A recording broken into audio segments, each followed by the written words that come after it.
for Llewellyn Publications, Woodbury, Minnesota. Contents acknowledgements. VL11, though only a few will rise. 1-2. The first steps. 15-3. The secret lineage. 35-4. Neophyte. 57-5. The darkly splendid world. 89. SIX. The mind born of matter. 129-7. The liquid intelligence. 175-8. Fuel for the fire. 227. The portal. 267-10. The work of the adept. 315. Appendix A. The consecration of the adept is 1-331. Appendix B. Suggested forms of exercise 345. Endnotes 353. Works cited 359. Index 363. Acknowledgements. The first challenge to appear before the new student of magic is the overwhelming amount of published material from which he must. Without guidance, this is usually impossible. Therefore, my biggest thanks to Peter and Laura York of Rohorty Temple, who provided my first exposure to self-initiation techniques in the Golden Dawn. Their years of experience with the Golden Dawn material yielded a structure of carefully selected exercises, which their students still use today to bring about a gradual transformation. Without such well-prescribed use of the Golden Dawn's techniques, it would have been difficult to make progress in its grade system. The basic structure of course in this book is built on a foundation of Golden Dawn's elemental grade system as my teachers passed it on. In particular, it develops further their choice to use the color correspondences of the four worlds, a piece of the original Golden Dawn system that various have recognized as a Tory tool. I also build upon their idea to prescribe planetary implications as part of the process. Not only is it important for the student to experience the four elements in sequence, one's introduction to the planets provides a valuable foundation for future work as an adept as well.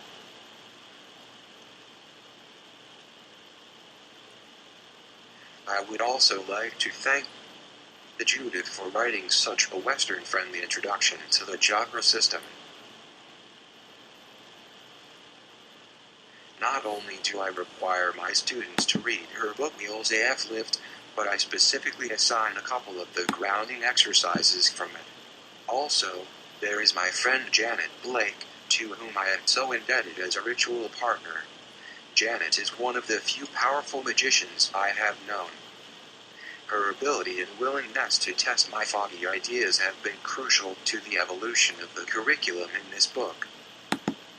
Janet and I both share in the idea that teachers should no longer initiate VI acknowledgement students into private clubs, but that they should instead help them individuate. It continues to be my good fortune to work side by side with such a model humanist. Additional ideas have come about from the questions of my students, whom I would also like to thank. I have never learned more than I have in playing a role of their teacher.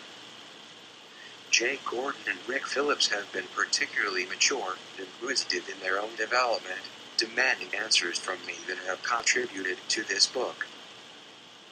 And where would this project be without editors? A special thank you goes to my friend My Evening Jewel, Sir Winifred Storms, for providing a much-needed outsider's perspective.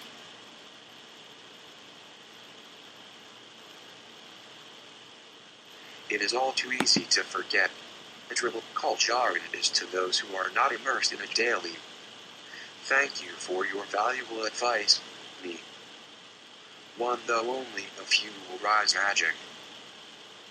It has been with us since the birth of civilization. But what is it, and how does one become a magician? This book is dedicated to the student of life who stands at a crossroads, at the place where two paths meet.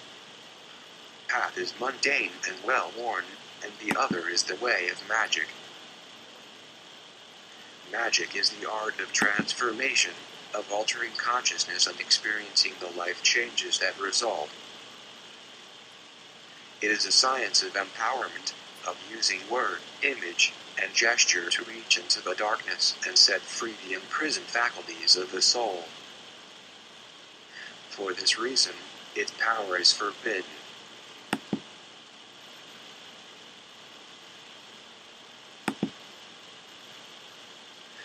person may sit quietly sometimes and marvel at the irony of his life.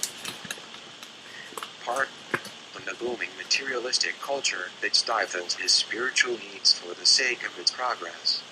Despite the grandeur of technology, the modern progressive world restrains the individual from exploring the depth and breadth of his own soul.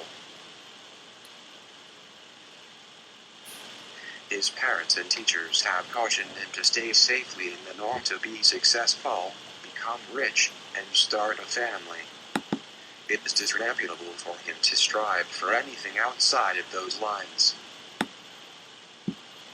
But it can't be helped that there is the occasional quiet moment between phone calls, perhaps a movie when he feels a different possibility. Sometimes it takes the form of a soothing calm, sometimes a radical curiosity, and sometimes it becomes a nagging doubt. A silent voice asks, "Is this all I was made for? Why is life I am expected to live not enough?" We have been deceived. The purpose that Western society has created, a dual sham. The mirage of happiness hovers around material 1-2 Chapter 1 possessions.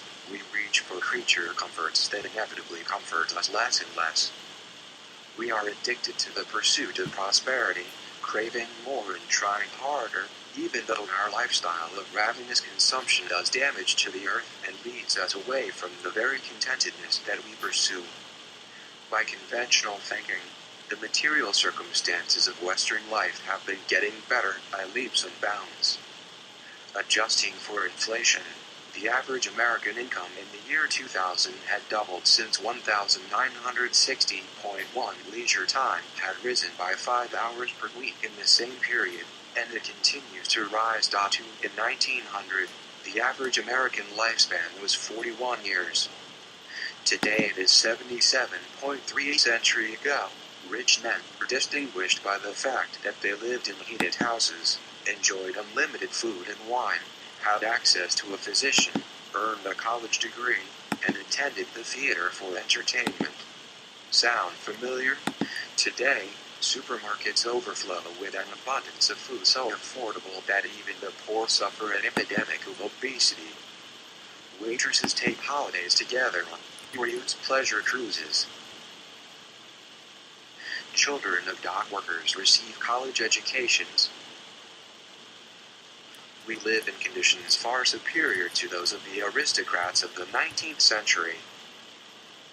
But despite this golden age of conveniences, surveys measuring the average human's happiness have shown no improvement. In fact, depression is on the rise, and the number of those people who would describe themselves as very happy has been decreasing steadily since 1940.4. Prosperity in modern times is becoming easier and easier, and yet simultaneously this easy living sucks the challenge out of life, the vitality. But this is not a book about returning to the magic of the Middle Ages for adventure. Not exactly. Consider instead the following assessment: even as human progress is taking away the difficulties of staying alive, we are thereby gaining more freedom to pursue the even greater challenges of a different landscape in a different realm of our existence, one that has always been there. Our lives as animals are presenting fewer and fewer obstacles to overcome. A new kind of evolution is surfacing.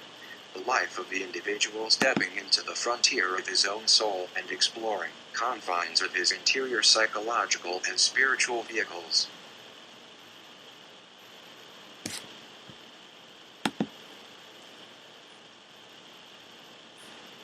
The discipline of magic has never been easier than it is today. And who could blame the average person for failing to see this possibility? When the incarnated human wakes up wounded and human on the beach of life, he finds that he has been given a gift for which the instructions. Getting comfortable as quickly as possible, mimicking his castaways, and traditions that his elders passed down, he learns to forget that he has lost anything at all. Survival is an urgent business, after all. What could possibly come before that? The culture into which the individual is born helpless and vulnerable rescues him from certain death by teaching him a patchwork, haphazard survival manual, fabricated from mankind's traumatic evolutionary past. And so the individual grows up infused with beliefs that keep him alive but that nonetheless have no basis in his true identity. He learns to fit into his culture, to fully ignore his desire to find himself. And why not, after all? Disregarding the lessons of his elders may endanger his very life. But what if the silence between commercials begins to whisper? What if he came to realize that his bosses, parents, and teachers, despite their prestige, know nothing? What if he discovers that his culture's entrepreneurs, politicians, scientists, and leaders are actors, and not very good ones, who are just as lost? What if they are on the same beach, having assimilated their culture just as he did, beguiling themselves into the notion that it reflects their real purpose? We are each of us wounded by mortality, and our role models have come to our rescue by putting a bandage on a hurt that will never heal. The average human, underneath a veneer of confidence, is still a terrified castaway severed from his true nature, clinging to the first paradigm that comes along to give him a modicum of security. The proud father hands over the traditions of his prosperous forefathers as though he were passing along the Holy Grail, and yet he knows nothing. He receives his instructions from his forefathers, who know nothing. They receive their traditions from the same nothing, and so it goes on and on, until the mind is left staring into an abyss of nothing, the foundation on which it has built its sense of self. The chain of ignorance seems to go back into prehistory, to a primordial beach and that clueless castaway. At some point in evolution, through some divine accident, the human race bumped its head and lost its inherent purpose. And since that fall from grace, it has been faking it, using strategies for living that do little more than help it maintain its numbers in successful, but nonetheless unfulfilling ways. A person can spend all his life learning the ropes of making a living, fending off danger, fitting in, and climbing the social ladder, all the while neglecting the task at hand, the task that sits right before the nose of every human on the planet. Though only a few will rise 3-4 Chapter 1, there is nothing of this world that can satisfy the new kind of hunger that rises in someone who, like a seed in the earth, is ready to grow beyond his material conditioning. The job promotion, the blockbuster movie, the dream vacation, the perfect spouse, all of these fall short of satiating the longing that drives the soul to worm its way upward through the trappings of life into the open air of awakening. For such a soul, who realizes that there is nowhere to hide, no security blanket that will soothe him for long, it is inevitable that the comfort of the norm becomes a prison house of agony. He has remembered that he is still that castaway on the beach. He is pressured from within to transcend this world and regain his lost knowledge. Though his fellow castaways may pass him by, proceeding on into the lives of money and glamour, he himself stays behind to explore the gaping silence that is forever embedded in the here and now. That dreaded silence. Most people of the Western mindset live in fear of it. They stay busy to escape its emptiness. Cut off from their own animal nature by processed food and air-conditioned offices, they occupy themselves with television and home improvement projects to keep at bay the uncharted darkness within. The very mention of the silent deep comes as a threat to the person who is not ready to explore it. To him it is as death. If he could learn to suspend his senses but for a moment, it is as though the awful silence would well up and annihilate him. He settles instead for curling up around his acceptable beliefs and drifting off to sleep. But as we all eventually realize, happiness isn't bought so cheaply. He might as well try to sleep with a thorn in his side. On some level, he knows that he is deceiving himself, and he even knows that there is a price he must pay if he ever decides to rise and go after the real thing. It is the price that all liars fear. The more he distances himself from his true nature by chasing the distractions of the mundane path, the more he is prone to closing himself against the source of his own happiness, dismissing its mystery with nervous laughter as though it were an uncomfortable lull at a party. For there is a light hidden in the unexplored darkness, if only he knew how to reach for it. It is usually not until he gets very old or threatened by death that he begins to yearn for the other path at the crossroads. When at last he is ill and the hour is late, he regrets not having danced a little closer to the edge of the abyss, not having lived more adventurously. The silence inside you is the realm of magic. It is behind the doors of matter, within the gates of your mother's womb. It is the invisible land of your origin. Your sensory impressions of the room in which you sit reading, the very landscape in which you take your daily walk, covered up like a membrane on some vast cosmic drum. The true nature of the human condition is kept from you, hiding itself maddeningly behind its own reverberating sounds, sights, and textures. And the substance of that fluctuating membrane, the very medium of the deafening hum of the world, is the same as that of sinew, skin, and bone of our body. Our throbbing biological processes are part of the vast web of life that encases a mystery. The ECTVs of that web overshadow the invisible depths of the inner world, like algae on the surface of still waters, and beneath the visible, an infinite mind broods like an abyss. The typical human shrinks in fear of the precipice, but he needn't worry. He is, for the most part, safe from being consumed by the worlds within, for he who ally cannot experience them unless properly trained as a magician.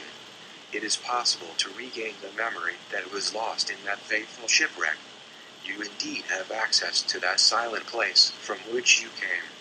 The alternative path at the crossroads is always present, but access to it is only granted by the surrender of false credentials. In fact, the nearness of that surrender haunts your every step through life. Like a sandspur in the comfortable bed of conformity, it prods you to awaken. It is the throbbing of the mortal wound. It is the serpent in Eden, the nagging presence that keeps the ignorance of the garden from smothering you completely in the bustle of the human jungle. There is another life calling from beneath the brittle whitewash of compromise, and no matter how much you try to shift around and get comfortable, the thorn is always there, digging in, a wordless reminder that things are not as they seem. Is it too late to step up to the precipice? To jump? This book encourages the adventure of discovery that awaits anyone who would dare to step out of the hive mind and take those first steps on the path of magic. It does not propose to help him in the way most other books would, by handing him a new paradigm at the expense of him finding his own. It does not encourage the adoption of a prefabricated life or, worse yet, another tiresome system of comforting beliefs. Humans are born to discover their own purpose, not to have a mockery of it handed to them. They are born to become magicians. A magician is a human being who has used special techniques to uncover his true nature. He is someone on the path of self-discovery, becoming more empowered every day more himself. There are several radical magical traditions that though only a few will rise 5-6 chapter 1 are feared by those who are still hiding from their true selves, that have remained concealed within the depths of our world's cultures, and awakened few maintain them in secrecy.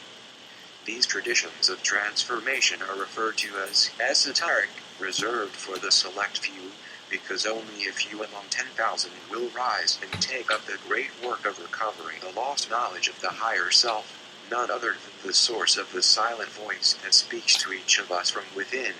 If you look at history as though from a great height, you may see accounts of certain individuals who, from time to time, have fulfilled that quest. Sages, saviors, mystics, Renaissance men, artists, and even scientists speak out as proponents of the silence. They move on a different road, hewed through the dark, invisible kingdom of the soul. These are the adepts of life who have refused to be swept along by the conventional chase. They are the keepers of magical power, and walking among us, hidden in plain sight, they live by different principles, by a radical curiosity. They use techniques and experiments to pry the world of appearances to show forth its true nature, invisible to the eye, soundless to the ear, and void to the touch. A landscape of evolution awaits each of us just behind the membrane of the five senses.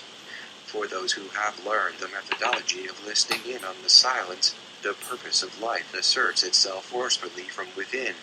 By the techniques of the magician's craft, a book of one's own instructions is waiting to be translated from silence into any words or deeds necessary to express it, to be the impetus to the create ion of a new life founded on wonder, mystery, and limitless power. The magician's eyes glow with an irresistible purpose. Behind his every word is the unmistakable quality of the resonating silence. As the famous theologian Max Picard writes, "The world of silence without speech is the world before creation, the world of unfinished creation." In silence truth is passive and slumbering, but in language it is wide awake. Silence is fulfilled only when speech comes forth from silence and gives it meaning and honor. 5 Magic is the science and art of expressing silence within the medium of sound, of showing stillness in the midst of gesture, of drawing forth light from darkness, and of transforming a mortal into a god. Let your mind slip into a reverie. Ponder the setting you are in as you read this book. The silent voice broods behind the appearances of the physical world, behind the sensations in your fingertips as you turn the pages, beneath your feet as they touch the floor, beyond that background noise of traffic or birdsong. To the magician, that presence is a singular divine entity, God.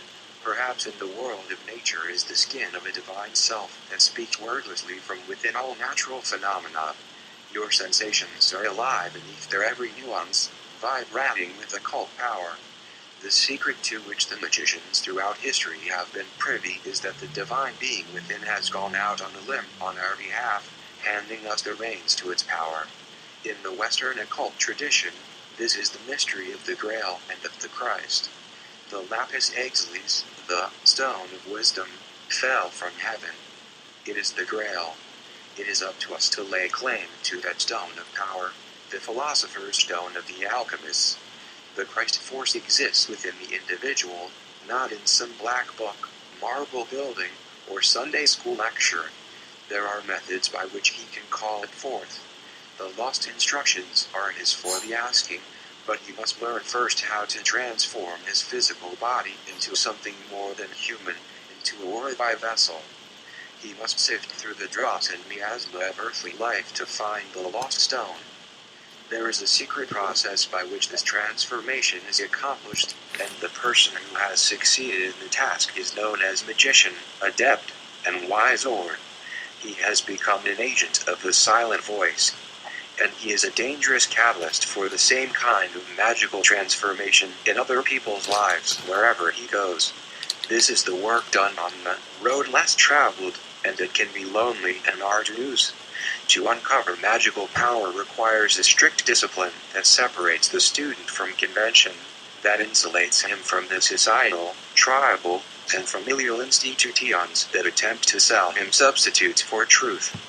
The marketplace of ready-made lives is much too noisy for the beginner on the path of wisdom. The identities sold cheaply in that market are not bad things. We adopt them because they are the foundation of a great machine that supports survival of the masses. Likewise, the various institutions in our culture that team with unenlightened people are not bad. They are the support systems that our parents and teachers have used up until now to nurture us, to control us, subordinating us to the group mind. We only slough them off when they have served their purpose and we are ready to grow beyond them. To see such systems in their true light, one must undo their hold. In order to make a difference in the lives of those who are enslaved, one must first be free oneself. And so begins the tedious process of untangling the soul.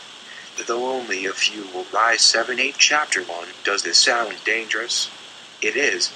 By not participating in the machine, the individual becomes a fool and an outcast. Great pressures of conformity will mount up from all sides for anyone who begins to flounder about in the throes of awakening. It is a chaotic time, and it gets worse before it gets better. Not everyone who dares to begin the journey towards illumination will finish it. There are casualties. Just because the path is spiritual by no means makes it safe. If you would take this book as a manual, be warned.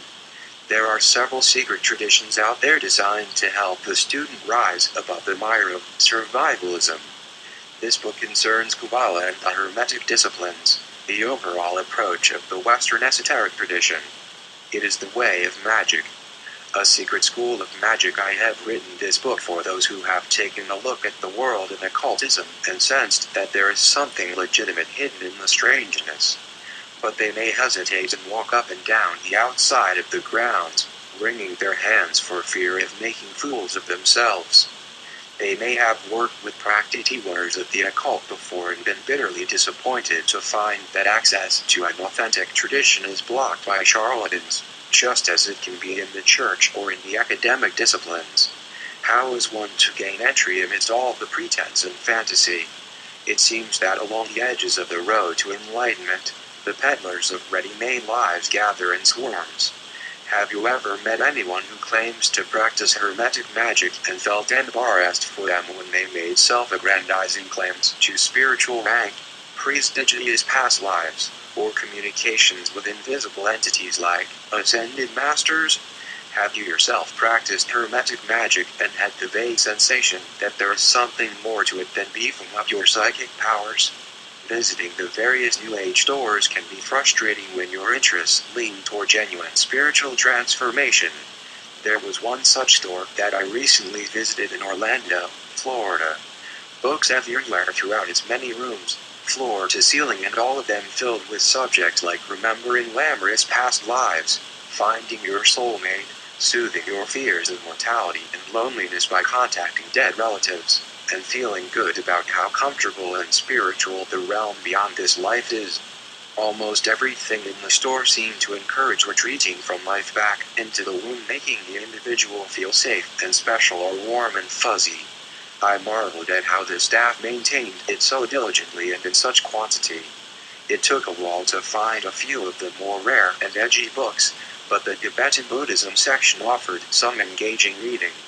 I can't help wondering if the owner would send those books back if she had time to notice the color plates of the wrathful deities. There are many hiding places in the world for people afraid of taking that step into deeper consciousness.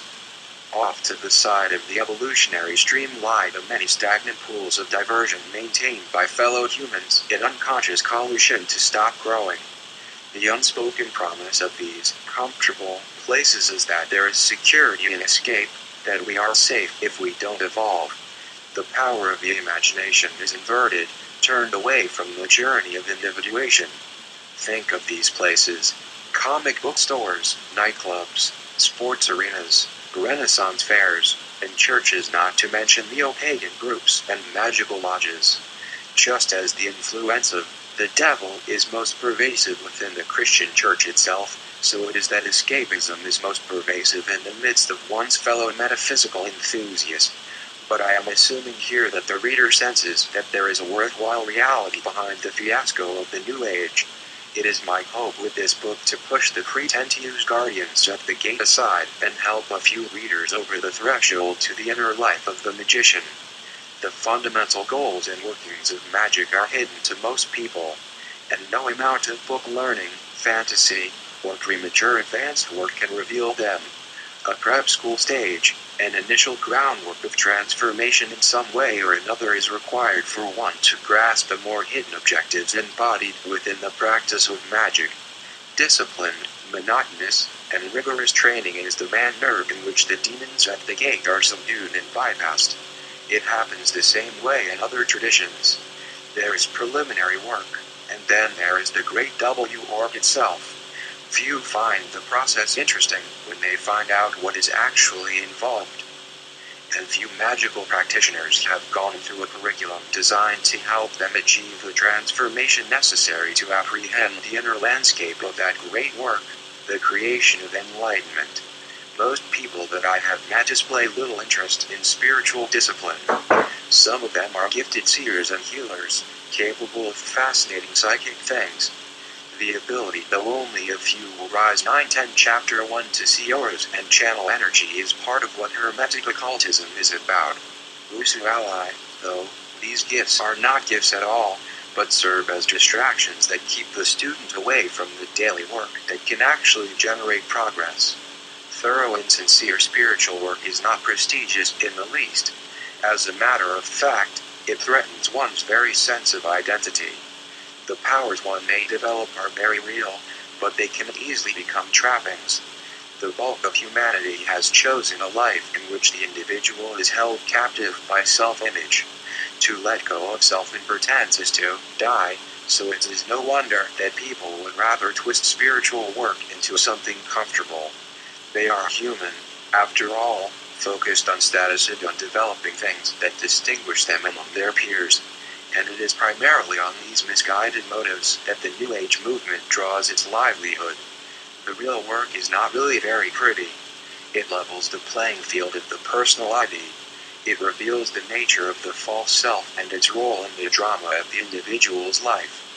It tears down the lie of the assumed identity, the ego, and consolidates the forces that have come together to create it, thereby providing a chance for its rebirth into a new life based on truth beyond words. The curriculum for the magic of transformation based on the ancient wisdom of Kabbalah destroys and recreates the ego into a new vehicle, stronger than before. But the great work does not support any illusions about the ego. It gradually wears away at its fabricated autonomy, its insecurities, its addictions, and its dependency on religion or various philosophies of the streetwise, business, collegiate, and metaphysical subcultures. This clears the stage enough to allow the real self, the higher self, a chance to come forth and take possession. This preliminary work is one of disintegration, purification, and eventual reintegration of the personality. In alchemy, it is the essential formula called solve and coagulate, dissolve and recombine. It is almost a sad process, because as old patterns of living fall away, the student begins to see that the things he has desired all his life are fleeting and useless in the larger scheme. There are bigger and better motives, but these are not even understandable to the ego when it is stuck in the mode of self-interest. The curriculum presented in this book is a prep school for becoming a wise one, or wise lord. It has an authentic link to the Western esoteric tradition, to the underground movement that has been with us since ancient Greece, Egypt, and Babylon, a movement that in the last few hundred years has taken the name Hermeticism. The curriculum is adapted from the teachings of a secret society that existed in England at the end of the 19th century. This magical order, called the Hermetic Order of Golden Dawn, is well known today. A few legitimate offshoots of it still survive, though the origins of its core spirit are as old as civilization itself. The Golden Dawn is just one recent installment of Hermeticism. Its teachings are not inherently original. They make up a system patched together from a myriad of traditions, ancient, medieval, Renaissance, and modern. What is original is the manner in which those teachings are brought together.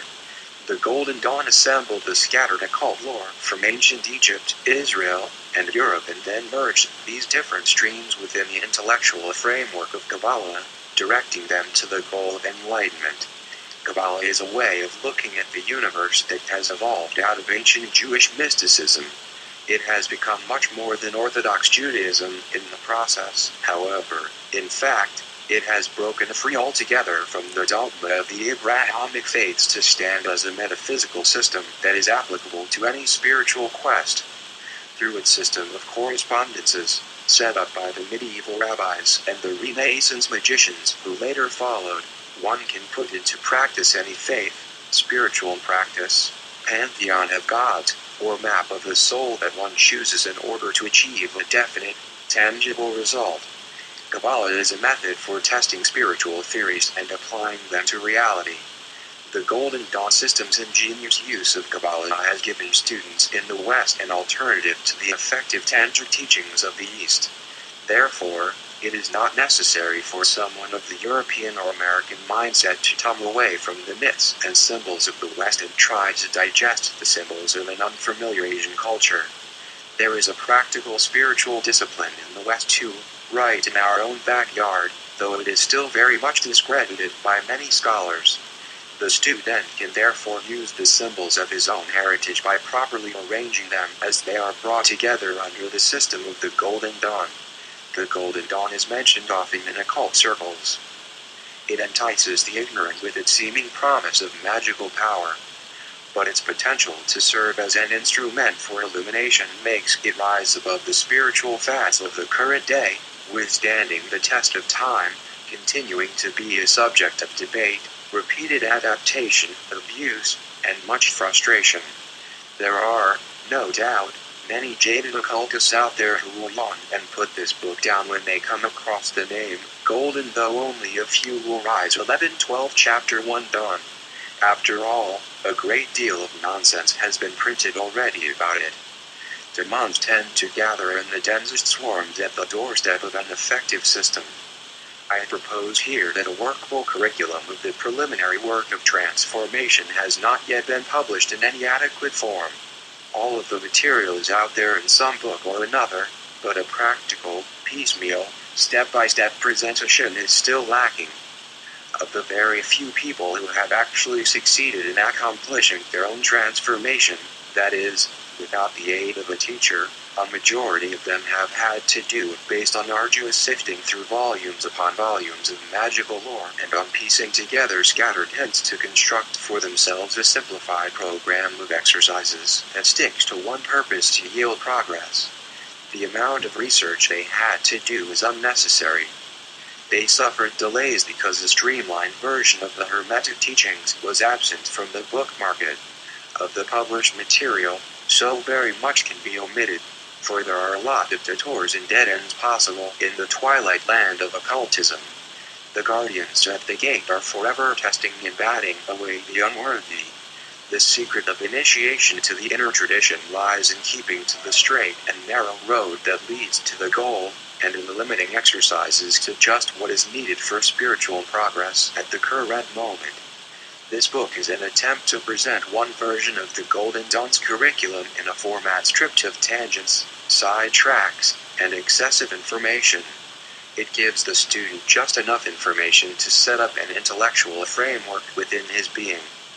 The task before us is to establish a system of correspondences inside you by which you can navigate the recesses of your soul and return home to your fundamental nature. Most importantly, this book gives an unrecognized Kabbalistic technique for racing through the grades of the Golden Dawn. Should you embark on this journey, you will not need the group initiation ceremonies of a formal temple or lodge. In their place, I provide you with a solitary daily formula of initiation, similar to the way I learned it from my teachers. The Kabbalistic exercises in each grade will produce a more gradual and thorough transformation than any single grade ceremony could ever do. The secret technique is not original but has been a hidden part of the Golden Dawn tradition for over half a century. Famous Golden Dawn adept and writer Dion Fortune hints about it in her occult fiction when she speaks of building 4 trees into the aura. Occult writer R.G. Torrens reveals it in a 1969 book called The Golden Dawn. The Inner Teachings. 6 and Israeli Gardai published the theoretical framework of it, but not its full technique, in his writings. The keys to enlightenment dangle before us every day, and they are only secret because no one has pointed out their proper application. The student, once made aware of the proper and simple use of Kabbalah's central symbol, the Tree of Life, can bring about a thorough transformation and a lasting realization of his own divinity and its latent powers. This is not a book about inducing fleeting altered states of consciousness.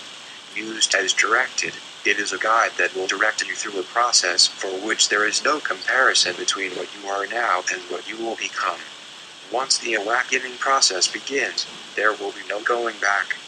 but few will find the work interesting when confronted with the price that they must pay for entry. Magic is not what it appears to be.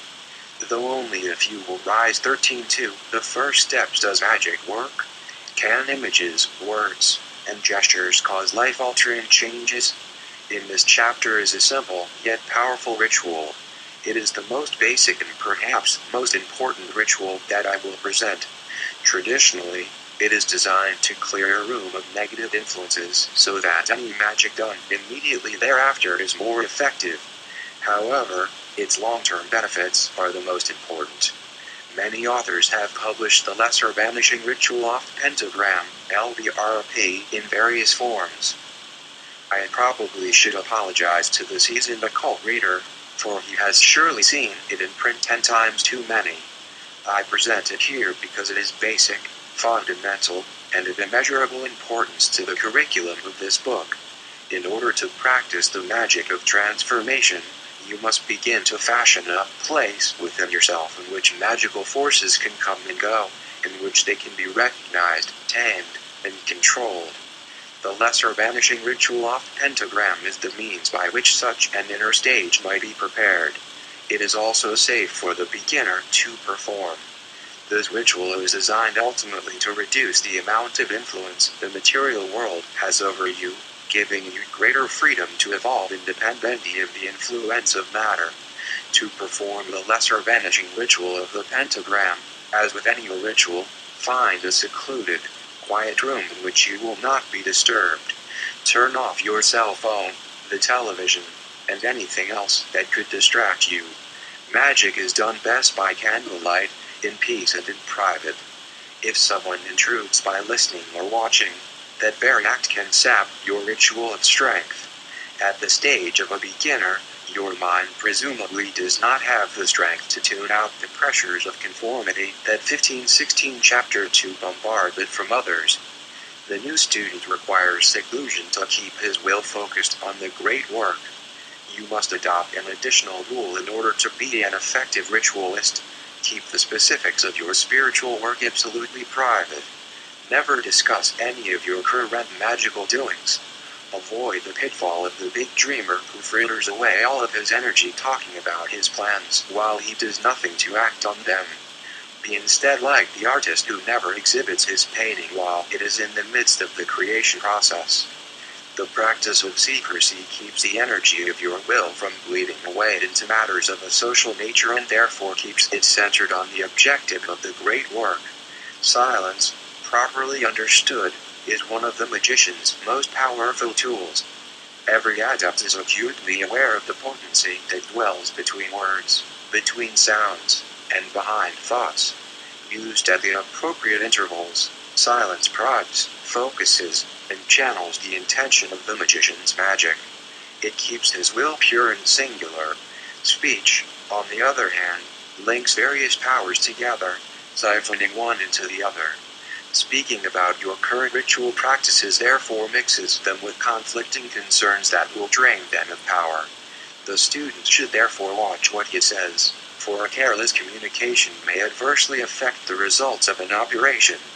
Taking the precaution of silence, the student learns to accumulate the force of his will. Its raw energy builds up slowly over time, like money well saved. As the Hermetic maxim states, know, dare, will, and keep silent. You may not understand the concept of silence fully, it is doubtful anyone can fathom it completely, and it may sound as though I am exaggerating, but the reason for this rule will become clear over time. The concerns of privacy and secrecy may move you to reevaluate your living conditions. In the beginning, the requirements of effective magic are quite difficult. You may have to refine your social life. For instance, if you live with someone who knows NEOPHYTE or occult inclinations, make sure he or she is someone who understands, who doesn't dwell on your deviancy, and who isn't controlling or jealous of you when you make changes in your life. It must be someone who will not exert social pressures of any kind that cause you to doubt your purpose.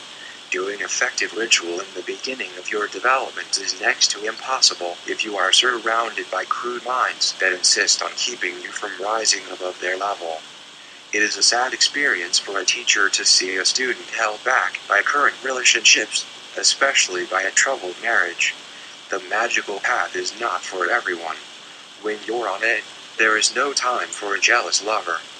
I feel almost apologetic in revealing that the defining characteristic of a capable student is that he is ready to prioritize his spiritual growth above all other needs.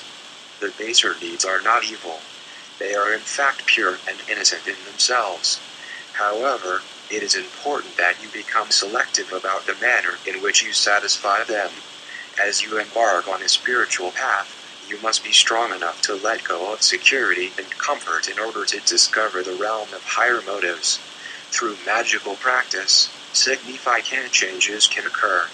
As you try to uncover who you really are, you will naturally become severed from people, places, and jobs of your past. It can be intensely painful to let go of any kind of relationship, even a destructive one. New personal connections will come, and the faster you change, the faster the people will come and go in your life. As a first big step, see to it that you have a home free of harmful distractions, such as unwanted roommates, noise, clutter, and crime. Above all, get private space and private daily time in which you can work. These kinds of rules might sound a bit like those of an elitist, but please do not misunderstand. It is not the goal of magical work to make you into the archetypal hermit on the mountaintop, looking down on the common people, smug in your superiority. In fact, I suggest the opposite. Live in the world. Be gregarious and partake in your opportunities and your relationships. Be adventurous. Humans are innately social animals, so keep in mind that we have a powerful influence on one another's spiritual development, even by the most casual interactions, for better and for worse. I are going to transform your consciousness and move it toward enlightenment. You have to live a little and spend some time out in the open. Socialize, if that suits your nature. But above all, save a portion of each day to leave your conformist behaviors behind. Do magic in your own private space to discover your own personal power over your own personal evolution. The following version of Lesser Vanishing Ritual of Pentagram is adapted from Israel Regardis, The Golden Dawn, pages 53-54, and his book The Middle Pillar. The principles of working with the pentagram also appear in The Golden Dawn, pages 280-284. Perform the Lesser Vanishing Ritual of the Pentagram once per day. The first step 1718 Chapter 2 The Lesser Vanishing Ritual of the Pentagram Part 1 The Kabbalistic Cross. 1. Stand in the middle of your ritual space, facing east. See yourself expand, growing gradually taller until you rise through the ceiling of the room, above the building, the landscape, and the planet. Continue to grow until the solar system is a disk at your feet and the stars begin to close in on your colossal form. Even to ally, you rise above the spiral-armed vista of the Milky Way galaxy, and you continue to grow until our galaxy is a speck of light at your feet, and the 100 billion or so other galaxies shine like stars in an oval-shaped aura universe that encompasses your vast cosmic body. Note that even as you fill the universe and float in its midst, your feet are simultaneously planted firmly on the ground in your ritual space back on Earth. 2. Notice the sphere of white brilliance just above a forehead, about the diameter of a basketball. It is the light beyond all light, of which the light that comes from the sun is only a token. This is the power source of everything in the universe, the radiance that proceeds from the essence of all being. Reach up over your head with your right hand and draw down from it a shaft of light into the middle of your head, touching your forehead.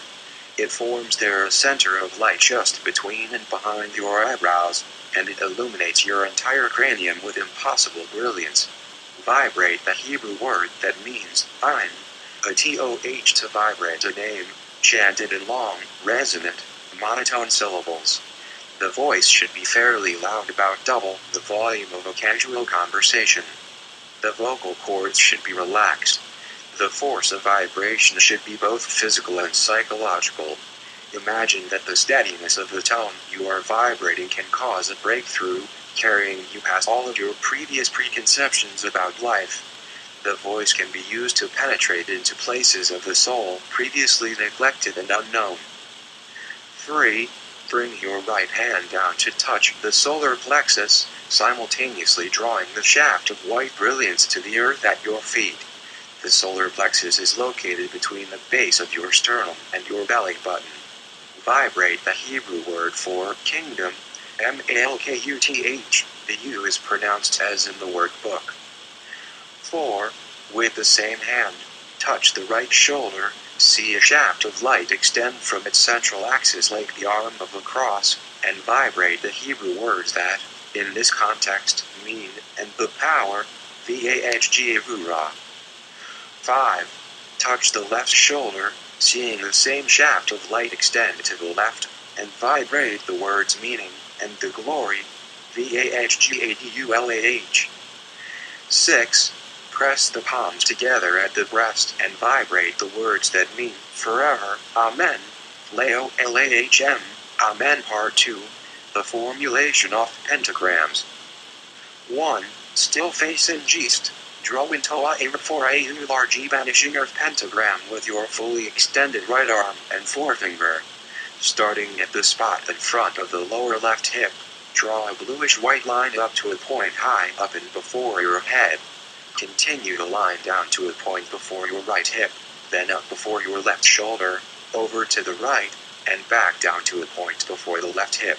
See the figure in front of you as perfectly proportional and as an all-encompassing representation of fearsome power. Breathe in deeply as though drawing energy from the hidden depths of the universe, and point at the center of the pentagram, vibrating the God name, YHVH, pronounced Yod-Hah-Vah-Oh-Hah, an unspeakable name of God, spelled out here in its individual Hebrew letters. See the pentagram burst into electric blue flame, like that of a gas jet on a stove, as though the symbol were charged and sealed by the power of the name. The First Steps 1920 Chapter FLL 2. With the arm extended but the elbow just shy of being locked, pivot clockwise where you stand, drawing an electric blue line from the center of the pentagram and making a quarter of a circle as you come to the south.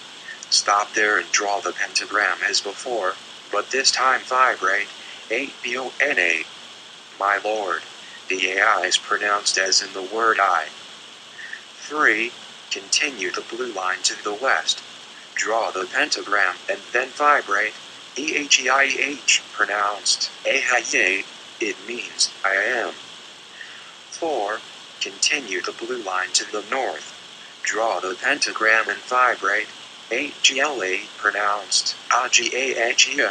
This is a Hebrew anagram for Adam Jiver Leo Lam Adonai, or Thou art great forever, my Lord. Finish the line of your magic circle in the east. Stand in the center of your circle and see the pentagrams in the air about you. Feel their fierce heat and protection. Part 3. Evocation of the Archangels. 1. Raise your arms out to your sides to form a cross, and envision Raphael, the Archangel of Air, standing before you in the east. His hair is blonde, his skin is fair, and his robe is yellow with flashes of violet. He stands atop a hill with the wind coming from the cloud-patched sky behind him, and he holds the caduceus wand of Hermes in his right hand. Say, before me, and then vibrate, Raphael, pronounced Raphael. 2. Visualize Gabriel, the Archangel of Water, standing behind you in the west. His robe is blue, flashing with orange. He stands in the shallows by a gushing spring. He holds a silver cup in his left hand. His hair is light brown, and his skin is fair. Feel moisture wafting in from the west. Beads of dew cling to and roll down the sides of his vestments. Say, behind me, and then vibrate, Gabriel, pronounced Gabriel. 3. In the south, see Michael, the great archangel of fire. His robe is brilliant scarlet, flashing green. He stands in the desert, and fire rises up from the burning sands around his feet. He holds upright in his right hand a flaming iron sword. His hair is black, and his skin is dark tan. Feel intense heat radiating from the south. Say, at my right hand, and then vibrate, Michael, pronounced Mechahl. The CH is pronounced softly, as in the name of the musical composer Bach. 4. In the north, Curiel, the archangel of earth. His robes are black, flashing with green. He stands on black soil from which ripe wheat springs up behind him. He holds sheaves of wheat in his left hand. His hair is black, and his skin is fair. His eyes are intense, large, and dark. See cattle grazing in the field behind him. Beyond them is a forest, and beyond the forest are mountains. Say, and at my left hand, and then vibrate, Oriel, pronounced Oriel. 5. Still maintaining the arms and a cross, say, for about me aim the pentagrams, see the pentagrams, and within Shineth the six-rayed star. See a hexagram floating in your torso. Its uppermost angle peaks in your throat, and its lowermost rests in your groin. The upright triangle is made of red fire. The downward pointing triangle is blue and wavers slightly, like a reflection of the First Steps 21-22 chapter, Religion on Water. Feel the dry heat of the flame and the cool moisture of the water. These forces intertwine in your being. Part 4. Repeat the Kabbalistic cross. Following is a brief summary of this ritual for easy reference. The Lesser Banishing Ritual off Pentagram Part 1. The Kabbalistic Cross. 1. Face east. Expand into the universe. 2. Bring down the light, touch the forehead, and vibrate ATOH. 3. Touch the solar plexus and vibrate MALKUTH. 4. Touch the right shoulder and vibrate VAGAVURAH. 5. Touch the left shoulder and vibrate VAGAULAH. 6. Press palms together at the breast and vibrate LAOLARM. Amen. Part 2. The formulation of pentagrams. 1. Facing east, draw a vanishing earth pentagram. Point to its center and vibrate YHVH. 2. Draw a blue line to the south, draw the pentagram, and vibrate ADONA. 3. Continue the line to the west, draw the pentagram, and vibrate EHEIH. 4. Continue the line to the north, draw the pentagram, and vibrate AGLA. 5. Complete the Magic Circle. Part 3. Evocation of the Archangels. 1. Raise the arms to form the cross, see the Archangel of Air, and say, before me, RAHFAHEL. Vibrate the names of the Archangels in this and the following steps. 2. Visualize Gabriel and say, behind me, GAHBREL. 3. Visualize Michael and say, at my right hand, MEECHAHEL. 4. See Ariel and say, and at my left hand, AURREEL. 5. Say, for about me flame the pentagrams, and within Shineth the six-rayed star. Visualize the six-rayed star in your torso. Part 4. Repeat the Kabbalistic cross. Some books say that this ritual should be performed at different times of the day with alternative forms of the pentagram, such as by tracing and invoking a form of the pentagram in the morning and a vanishing form in the evening. This may sometimes be a useful exercise for the adept, but it would be useless for the beginner. Do not waste your time by experimenting with any other methods of this exercise for now. Read about them to satisfy your curiosity, of course, but if you wish to make progress, do not use them. It will take time before you are in a position to benefit from variations. It is not possible to describe adequately the kind of change the lesser vanishing ritual of the pentagram can produce. The results are unpredictable. Consider that you are compartmentalizing within the theater of the imagination the four aspects of the material world: solid, liquid, gas, and combustion. You are then pushing them back away from you into their own separate realms, banishing them, as it were. The lesser banishing ritual of the pentagram serves, therefore, to open a hole in your perceptions of the earthly realm, a clear space through which a glimpse of higher worlds can be gained. When I began to practice Hermetic magic many years ago, this was the first and only ritual that I did for a month. After 2 weeks, I noticed changes in my life. My world began to turn upside down. Old perceptions were being shaken loose. Ideas about myself that I had held so dear began to crumble. The old landscape established by my upbringing began to lose its hold, and though I couldn't see where the path would lead, the effect spurred me to pursue the Golden Dawn curriculum with a sudden ferocity. We all have buried within us the ability to recognize when the door to the true self momentarily creaks open. Despite the uncomfortable assault on my preconceptions, I wanted more, and I have been changing and evolving at an accelerating rate ever since, to such an extent that I feel much indebted to the Golden Dawn system of magic and to this particular ritual specifically. How ritual works, I will put forth now a workable model that you can use to visualize how the regular performance of ritual may transform the student of magic into an enlightened being. Please note that the transformation is painstaking and slow, taking in most cases several years. I have never met an adept below the age of 31, though there are many pretenders of all ages who announce loudly and frequently that they are of the First Steps 23-24 Chapter 2 high spiritual rank. Using voice, movement, visualization, and drama every day to infuse yourself with light gradually transforms your body into an instrument of that light. Before I can describe the process, I must first give a sort of general lesson on the anatomy of the soul. Keep in mind as you read the remainder of this chapter that there are many ways of picturing the soul, and this is just one of them.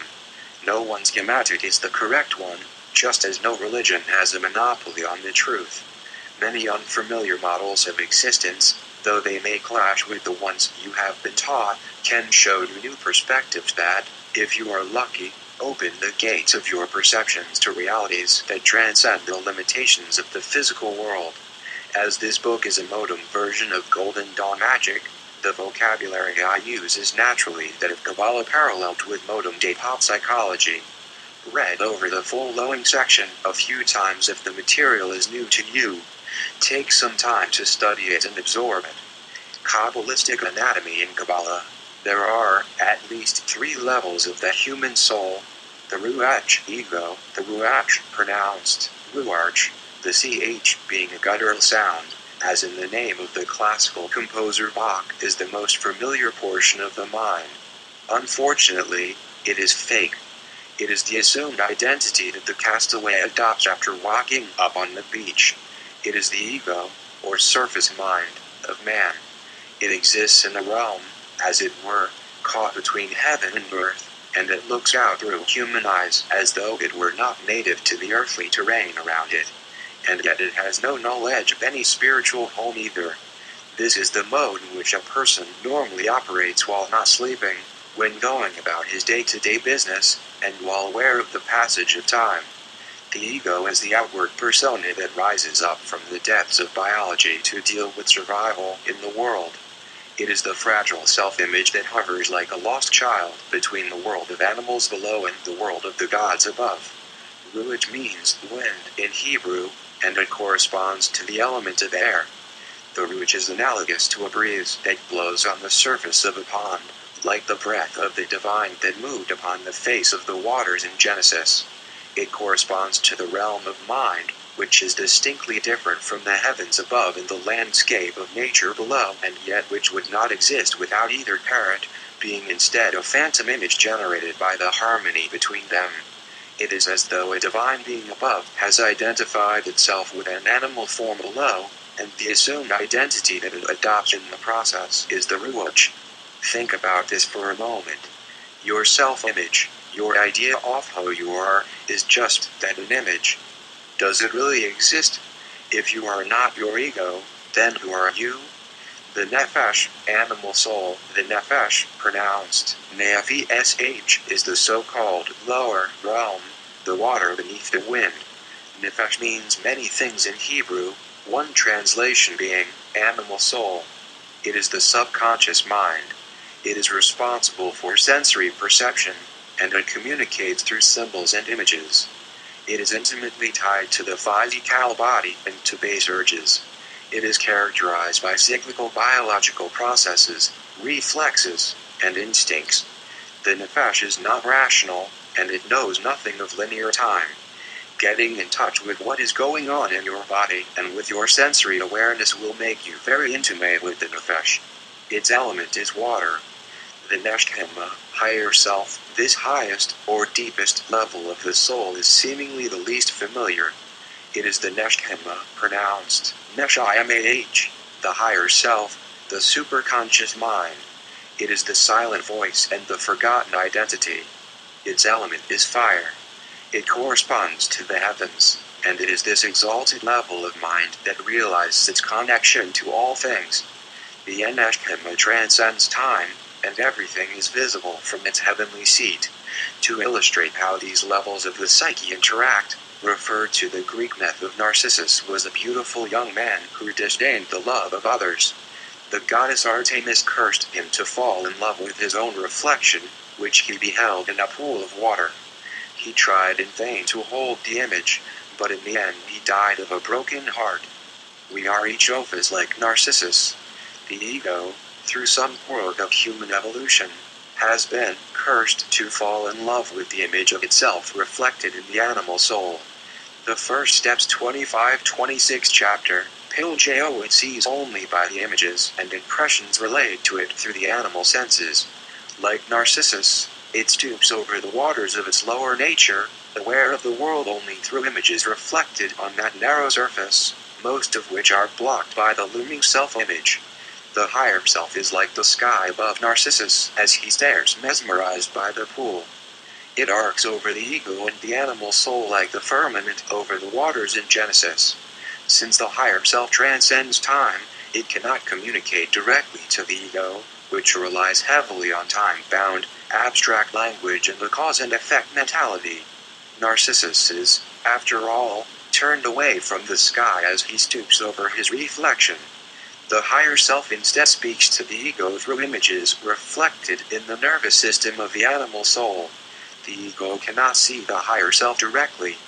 We cannot apprehend our own divine nature face to face, because we are, by design, just like Narcissus, enthralled by our reflection within the realm of senses. We tend to look just at our self-image and not the sky. This is an important point, for it proposes that it is not possible to sense the spiritual realms directly, as so many psychics would have you presume. You can only train yourself to look for signs of the spiritual realm in the nephesh, in the biological workings of our own mind and body.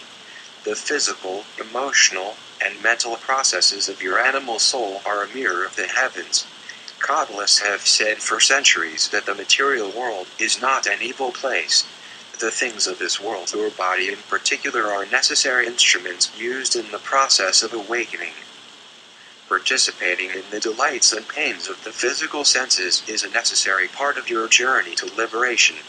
Each human being is therefore a combination of upper and lower realms, higher self and animal soul, primal fire and water.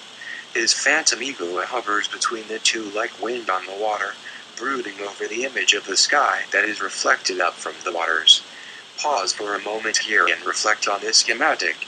What follows next describes how the different parts of the soul interact, and all this new terminology can be confusing if you do not take some time to contemplate how it can be applied to your own experience. Conditioning WRND blows on the surface of the water, thereby altering the reflection of the heat once to suit its purposes. The ego can likewise alter and distort the image of the higher consciousness that presents itself within the animal senses. Man is, after all, created in the image of God, if we are to take seriously the words of Genesis. But what if the image of the sky reflected in the water becomes distorted because of too much wind? What if the ego's restless activities disturb the image of the divine that is reflected in the animal soul?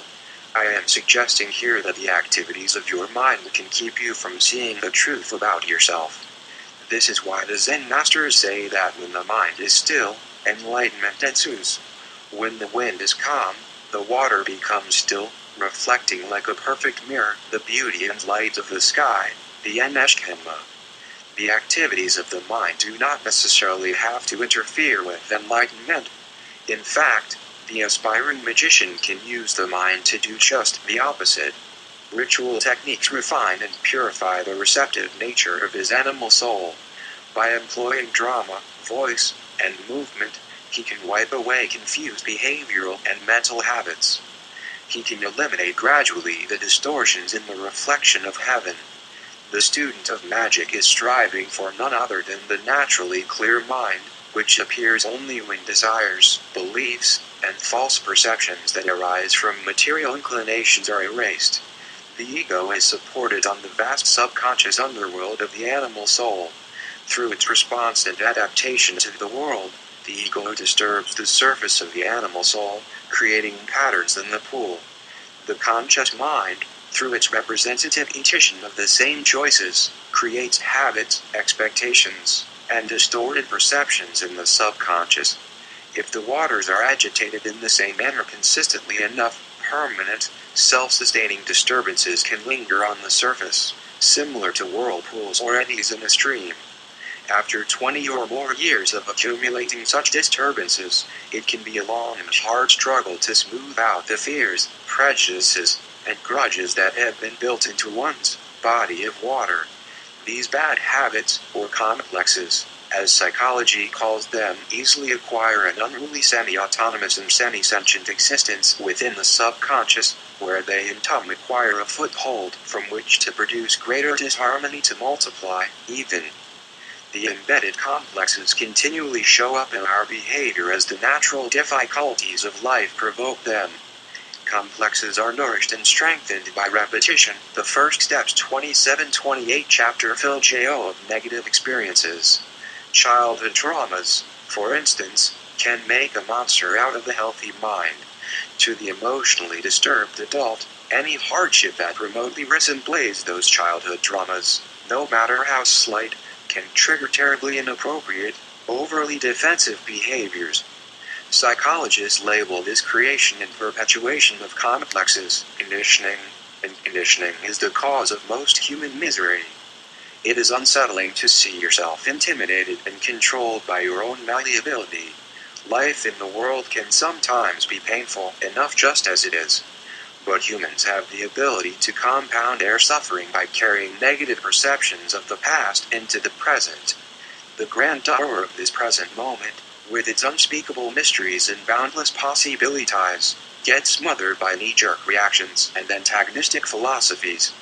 Not only can our conditioning clog up our ability to experience the universe as the reflection of divinity, but it also can make us blind to opportunities in life that produce wealth and prosperity.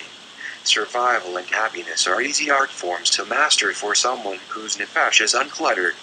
In fact, survival and happiness are effortless, for life flourishes in perfect harmony with the world when the image of deity is allowed to take shape in the medium of matter. It is only the phenomena of conditioning that can ruin that possibility for us and obscure the ineffable glory of the divine. Our environment can enslave us by molding us into maladapted caricatures, placing us easily in a state of learned unhappiness. Furthermore, our warped internal mirrors compel us to react inappropriately to reality, producing yet more hardships that strengthen our complexes even more, leading to a greater distortion of the present, and so on. And all this recycling of misery continues just because it is difficult to let go of something as simple as a grudge. Demons, the animal soul is normally pure, beautiful, and innocent. But the continuously related complexes in it eventually become self-sustaining entities, spiritual parasites that sap a great deal of energy from the person playing host to them.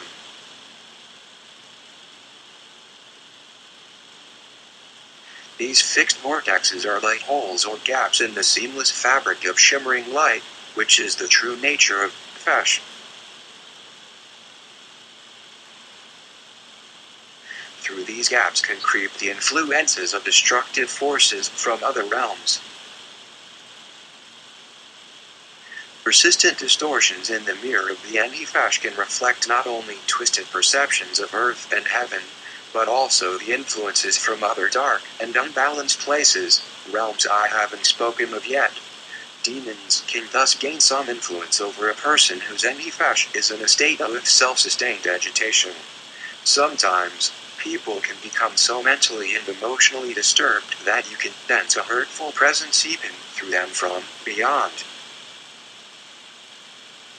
Their Nefesh, or subconscious, has hijacked by portions of the personality that have split off from the whole.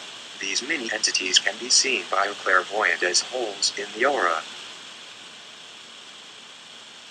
They act conveyors or dissonant influences that supposedly exist in other realms besides the Ruach, Nefesh, and Neshama. Demons cannot actually inhabit a person. They do not exist in this world. But a person can fall victim to their influence nonetheless if he unwittingly becomes a conveyor of unbalanced influences from demonic realms. The physical senses are constantly feeding into and shaping the Nefesh. Our experiences enter, and it responds automatically, as rapidly as Quicksilver, by creating the worldview out of them. This worldview, made up of past experiences and conditioned responses, constrains how we see the external environment. Not only that, but the internal landscape of the mind as well. A demonic, fear-driven worldview can easily intimidate us and hold us prisoner. Most people cannot see reality clearly reflected in their internal mirror, but instead see it in the way that the complex is embedded there compel them to see it. But it doesn't have to be that way. Despite the bleak picture I have painted, there is a benefit to this anatomy of the soul. Since the environment is capable of provoking our complexes, and it is helpful if we initially admit this, then it must also follow that a carefully orchestrated environment can smooth out and eliminate those same complexes. We can intentionally evoke our demons to the surface, see them for what they are, and banish them. Magical ritual is designed to do just that. Performed on a daily basis, it helps the aspirant beat the bushes of his animal soul, ferreting out the autonomous little critters that have been manipulating him from behind the scenes. He will eventually, through perseverance, reach a clear state in which the Nefesh is a smooth continuum of astral light, capable of reflecting wholesome, undistorted images of both the physical and higher worlds. Because the five senses are the chief conditioners of the animal soul, they are the best avenue with which to reshape its substance. And for the ordinary person, the drama of ritual can mold his inner world such that he can open a clear, reflective space within the polluted soup of the Nefesh. Using the five senses as tools, the first steps 29-30 chapter 2 can prod and stretch his subconscious to temporarily clear away embedded complexes and catch an undistorted glimpse of higher worlds. Furthermore, he can manipulate his internal mirror to reflect the influence of the spiritual world into the material world. Like using a hand mirror to reflect sunlight into a cave, he can enter into any difficult life situation and act as a shining beacon to others. Or, if he so desires, he can direct spiritual light toward the situation, producing miraculous changes. When the magician has reached this state of clarity, all of the ritual, structure, and tools he mastered to achieve it are no longer necessary. Magic will no longer be what he does, but what he is. The training wheels of methodology fall away. In the meantime, before he reaches enlightenment, rituals and exercises are still necessary. He has a need to structure his environment so that a clear space is sympathetically formulated on the distorted surface of the Nefesh. Magical ritual can facilitate this highly desirable state of clarity, especially when it is performed faithfully and regularly. The clarity becomes greater and greater over time as the magician's appearance and demeanor began to take on the unmistakable qualities of hidden radiance. The enlightened man, by a Zen analogy, has polished his inner mirror to such a degree that it reflects a perfect image of reality. He has calmed the waves on the face of the waters, such that the countenance of the divine sky can convey upon them a clear, undistorted image of the heavens. To feel the reflection of the divine self within you and to express its will in the medium of life is the unspeakable joy that is the goal of the magic of transformation. Components of effective ritual magic. The aspects of ritual that are essential for effective magic are symbol, space, movement, voice, and drama. Effective symbols express the inexpressible. They express the nature of higher worlds in terms of their reflection in our realm of space and time. For instance, in the astrological symbol of the Sunday, 0, the dot at the center of the circle is not really the spiritual essence of that circle. It is just ink on paper. But the symbolic image of the sun reflected in the mind, associated with certain ideas, becomes a focal point of integrity and power that is quite real. Imagine the image of the sun in your heart for 5 minutes. What feelings does this produce? What behavior might you exhibit if you were to picture it there all the time? How might your behavior affect your fortunes then, and the fortunes of others? In this way, symbols and glyphs are tools that reshape the NEOPHYTE to allow for an impression to arise from realms other than that of the physical. Symbols actually can be made to channel power. To do this requires that they be properly visualized in the mirror of the NEOPHYTE and properly contemplated by the Bruach. Symbols therefore act as attractors and repulsors. Because they can convey certain energies from other worlds, certain complexes floating in the NEOPHYTE have a natural sympathy or antipathy for certain symbols. For instance, the pentagram has a tendency, due to its learned correspondences, to repel materially conditioned complexes in the NEOPHYTE. Working with the pentagram correctly over time therefore reduces the amount of material conditioning in the student's subconscious. This is why the pentagram has a reputation for warding off demons. It is like the scarecrow that keeps a cornfield free of scavengers. The pentagram is foremost an abstract representation of the human figure, one that suggests balance and fierce integrity. Stand with your legs spread, your arms wide open, and your eyes forward. Feel yourself as a powerful, archetypal human form, come forth upon this earth to fulfill your divinely ordained destiny. Such is the nature of this symbol, and more. There are countless other correspondences that add to it that bear out this same impression, and you would do well to research them and accumulate them in your mind as you begin to perform the lesser vanishing ritual of the pentagram on a daily basis. Space represents the medium through which symbols can interrelate. Symbols, properly placed in relation to each other, suggest by their interaction a non-physical reality. They can condition the NEOPHYTE to open up to the neshama. The impression that the empty space makes within the mind is itself a conveyor when it is properly staked out with symbols. 4 pentagrams: spirit, air, water, AVVH. Earth, fire. The first steps 31-32 Chapter 2 arranged in a circle around you tend to create a clear space, within which the higher mind can more easily be glimpsed. Also, pentagrams, when formed in particular ways by the magician, can serve to attract certain forces that assist him with the purpose of his ritual. The 5 points of the pentagram represent spiritual light reigning majestically over the 4 elements. By training yourself to draw the pentagram in various ways, you can attract or repel the influences of the various elements. For example, if the earth point of the pentagram is de-emphasized by drawing the vanishing earth pentagram, your internal mirror would shift to reflect less of the universe's earth-like qualities. You would therefore become less influenced by the physical world, which is represented by elemental earth. The same principle applies to other symbols like the hexagram, by which the magician can modify the influences of the 7 astrological planets. Movement movement is AVERYSUGGESTIVANDPOWERFULASPECTOFRITUAL. ITSTIMULATESTHERUACH to open up the nefesh, like wind on a lake creates ripples that wash debris ashore. It is the means by which the symbols are distributed in a meaningful pattern, especially a circular pattern. A circular dance or circumambulation can actually create a funnel in the soup of the participant's nefesh and create a resulting opening to the inner mirror of the universe.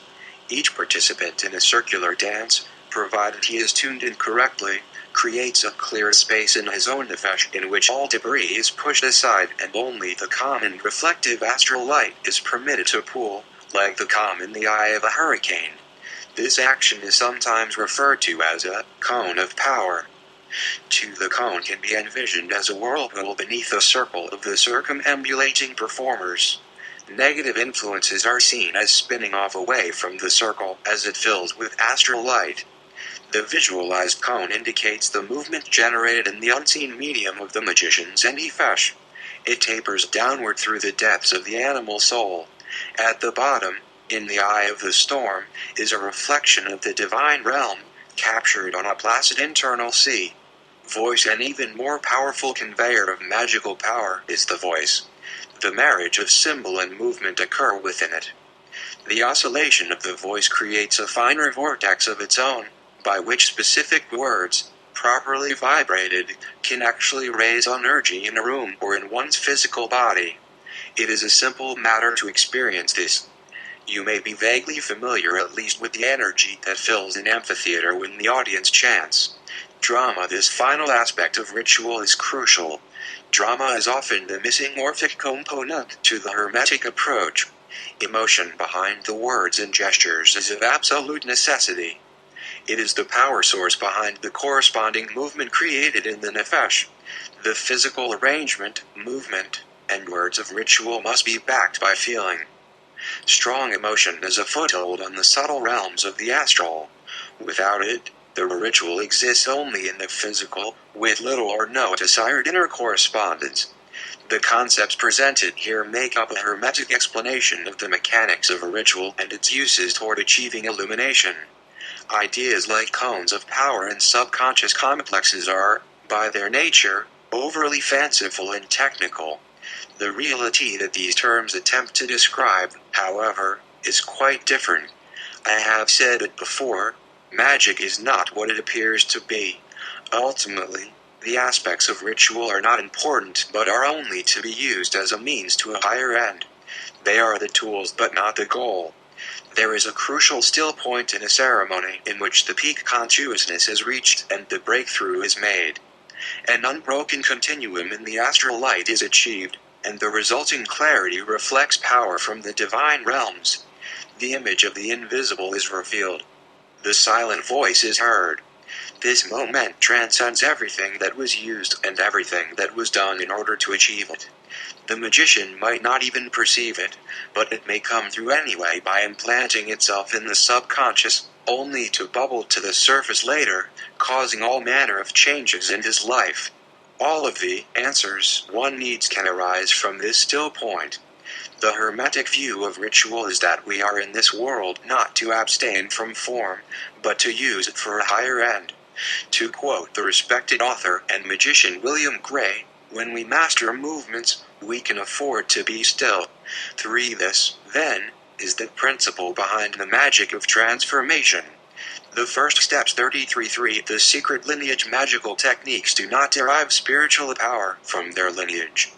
The idea that a documented connection to great magicians of the past imbues any kind of spiritual practice with authenticity is a fallacy.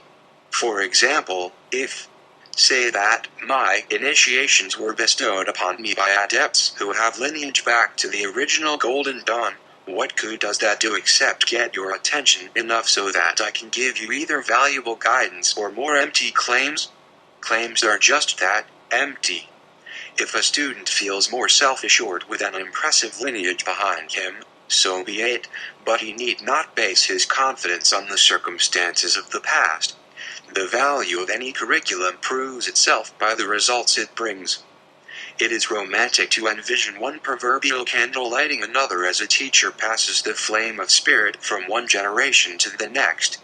But the truth is that the flame of spirit is accessible everywhere, anytime, from the dirty alleys of the concrete jungle to a pampered sitting room at the Vatican. The successful student of magic connects to this inner power not by accumulating rank or prestige, but through what is happening right now, through the But the average person has difficulty recognizing such value as this, because he sees everything through the lens of the past, believing that his fortunes come about solely through cause and effect, a process known as karma. He requires his teachers to be reputable. To protect himself from inferior knowledge, he discriminates between good teachers and bad ones by employing the measuring stick of status. The social hierarchy is always there, ready to do his thinking for him. Its rationale goes something like this. Surely if a spiritual technique can deliver what it promises, 35-36 Chapter 3, it will pass the test of time, garner itself a grand reputation, be advocated by powerful leaders, produce volumes of elegant literature, and display a lengthy heraldry of initiations that goes back to some white-bearded saint hundreds of years dead. But as anyone can guess, the concept of status, though it effectively creates leaders and followers in animal and tribal worlds, is clumsy and largely inapplicable to the higher realms of spirit. Somewhere along the history of a lineage, the original spark that inspired it can burn out, and the poor student who continues to participate in the derelict faith finds himself trapped in a world of meaningless titles, abuse of power, and empty dogma. Proof of lineage means very little, since a tradition deprived of its original inspiration can continue to feed off of its own momentum. When a particular ceremony, such as the Catholic Mass, has a beguiling reputation, the congregation all too easily plays along with it, seldom questioning whether its present-day observance still fulfills its original purpose. The Lottery, a short story by Shirley Jackson, is a classic dramatization of this phenomenon. The narrative opens with a rural, small-town meeting in which a traditional ceremony is to be enacted. We learn from the atmosphere of the story that a great mystique has gathered around the practice of an annual drawing of lots. The dialogue between characters reveals that they have participated in this ceremony for all of their lives. Only in the end do we learn the ceremony's true nature. Shirley Jackson reveals how the momentum and status of an obsolete ingrained tradition can lull a community into a cultural trance, easily creating a mob capable of unspeakable ritual acts. We need only look at Christianity and Islam to see that Jackson's story is not an exaggeration. The pages of history drip with the blood of ritually tortured and murdered heretics. To a lesser degree, such a divorce from reason has happened even to some branches of Kabbalah and pagan magic. Usually, when the founder of a school dies, his teachings die a slow, lingering death soon after, and his inheritors are left beating the dead horse that remains. Most followers are blind to the original power source behind their faith, because they look for it in the past. They experience the effect of ritual secondhand, through its nostalgia, its accumulated reputation, and stimulating fanfare. No one has ever trained them to lift the veil of routine and consensus that keeps them cut off from the original fire behind the words and gestures. What are we to do, then, in a world where the congregation is kept in ignorance of the inner workings of the Mass and where the esteemed priests continue to muddle through gestures of consecration, the significance of which has been forgotten? Now, the magical adept is someone very interesting indeed, because he has outgrown the need to be guided by status. He feeds not off of the momentum of the past, but from the present moment. For him, a ritual does not need to be reputable, because he can discern the value of NEOPHYTE or any work of art, for that matter almost at a glance. The spiritual flame is aroused not only by the imposing masterpieces of antiquity, but also by the ordinary things of today. It is not uncommon for the simplest and least reputable sources of wisdom to enthrall the adept. Advertisements, nursery rhymes, and comic books are just a few of the unlikely wellsprings in which the more advanced mind may recognize the silent voice of spirit.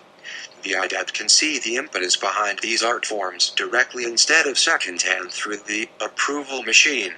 He knows that the power of a painting, movie, or ceremonial act exists ever fresh, ever timeless in the silence of the now.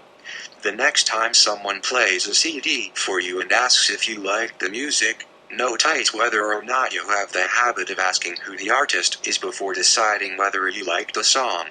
If you find yourself reluctant to form an opinion until you know who is performing, you may have fallen into the status trap, suppressing your own opinion by letting the past success of the group decide for you what is worthy and what is not. But if you can listen to the piece and formulate an impression without requiring any facts, you are using the very simple, very powerful faculty of the present moment experience. You are letting in the power of the now, and you are thinking for yourself. The ability to set aside the tendency to compare the present to the past, seemingly so simple, is the most important power you possess. The discriminative faculties of the adept are much more powerful than normal, requiring no moral or intellectual safeguards to keep him on the top of his survival game. He allows the voice of the past to mutter its concerns from the back seat of his vehicle, but he will never allow the past to take the wheel. He has found a better driver than the voice of his culture, so he can wander far from the highway of the mainstream and still pick his way through the darkness unscathed. He discovers beauty in the most unlikely places. The adept knows that the real power of the masterpiece in the museum lies not in its reputation, but in the onlooker. The work of art is a catalyst that helps him lift his spirit into the timeless beauty that exists in his own mind and heart, right now. A painting's popularity in the college The Secret Lineage 3738 Chapter 3 textbooks to him is little more than a signpost. While the dignified herd of tourists passes before the Mona Lisa muttering acceptable comments, he stands before her in a state of shock, witnessing the goddess within himself. As you approach a spiritual tradition with the intention of gaining entrance, the temptation to evaluate its status will surely rise up in your mind like a protective shield. It is important to most of us to practice something reputable according to the dictates of the values we have been taught. But the real questions are simple. Does the ritual work, or doesn't it? Are my perceptions changing as I do these exercises, or aren't they? Am I alive within my own life, pushing the boundaries, or am I drifting like lumber in the mainstream? I would like to propose that the mainstream traditions of our time, the ones that have become accepted, are horses long dead. They no longer serve to awaken their participants. Christianity, Judaism, Islam, and Buddhism in their origins were radical systems of self-transformation. In ancient times, when their spark of inspiration was still vibrant, the cultures in which they appeared regarded them with fear and suspicion. Their first practitioners were ridiculed and persecuted. Anyone who is delving into the true work of the soul, as I have mentioned in the first chapter, is a threat to the great survival machine that sustains the tribe. Therefore, in order for a system of spiritual development to become safe enough for the approval of the mainstream, it must first be emasculated, stripped of its vanguard elements. To become accepted by the bulk of humanity, spirituality must be cleansed of magic, thereby turning it into religion. The original ritualistic elements that are designed to liberate the individual from his cultural trance are labeled as immoral or primitive. The thorns are subsequently stripped from the rose, and the end product is a Christianity that is no longer the challenging succession of death and resurrection initiations carried out in the catacombs of Rome. Another example is the Judaism that has been stripped of its Kabbalah, Tibetan Buddhism's Jog Rite, in which the solitary participant liberates himself from ego by visualizing his own death and disintegration, has been watered down into a monotonous, unrecognizable folk dance. When it comes to getting into an acceptable tradition like Christianity and attempting to utilize it as a vehicle for awakening, the student finds that the engine has been removed from the car. The practices that were designed to liberate the individual are replaced by ones that actually serve to indoctrinate him. He is allowed to be spiritual only as long as his practice doesn't involve techniques that lift his awareness out of the group mind. This is not to say that all of Christianity, Buddhism, Islam, and other traditions are spiritual wastelands. Their mythologies still exist, as deep and as powerful as ever, even though the methods for connecting to that power have been removed. Despite the fact that our priests dress the mystical core of our culture in symbols and parade it before us just out of reach, there are still small, secret groups that allow the congregation to touch. The illumination of the higher reality will continue to shine through the cracks here and there, even though most people prefer to worship the great survival machine and call it God. Magic is a disreputable art. People have been burned at the stake for practicing it. It embraces unseen, disturbing realities. It transcends morality. It is in the disreputable parts of a spiritual system that one finds the adventure, the risks, and the bounty. Before you dare to take up the exercises in this book, you, the potential student, are faced with a leap. Do you adopt this questionable practice, even though convention will label you an outcast for doing it?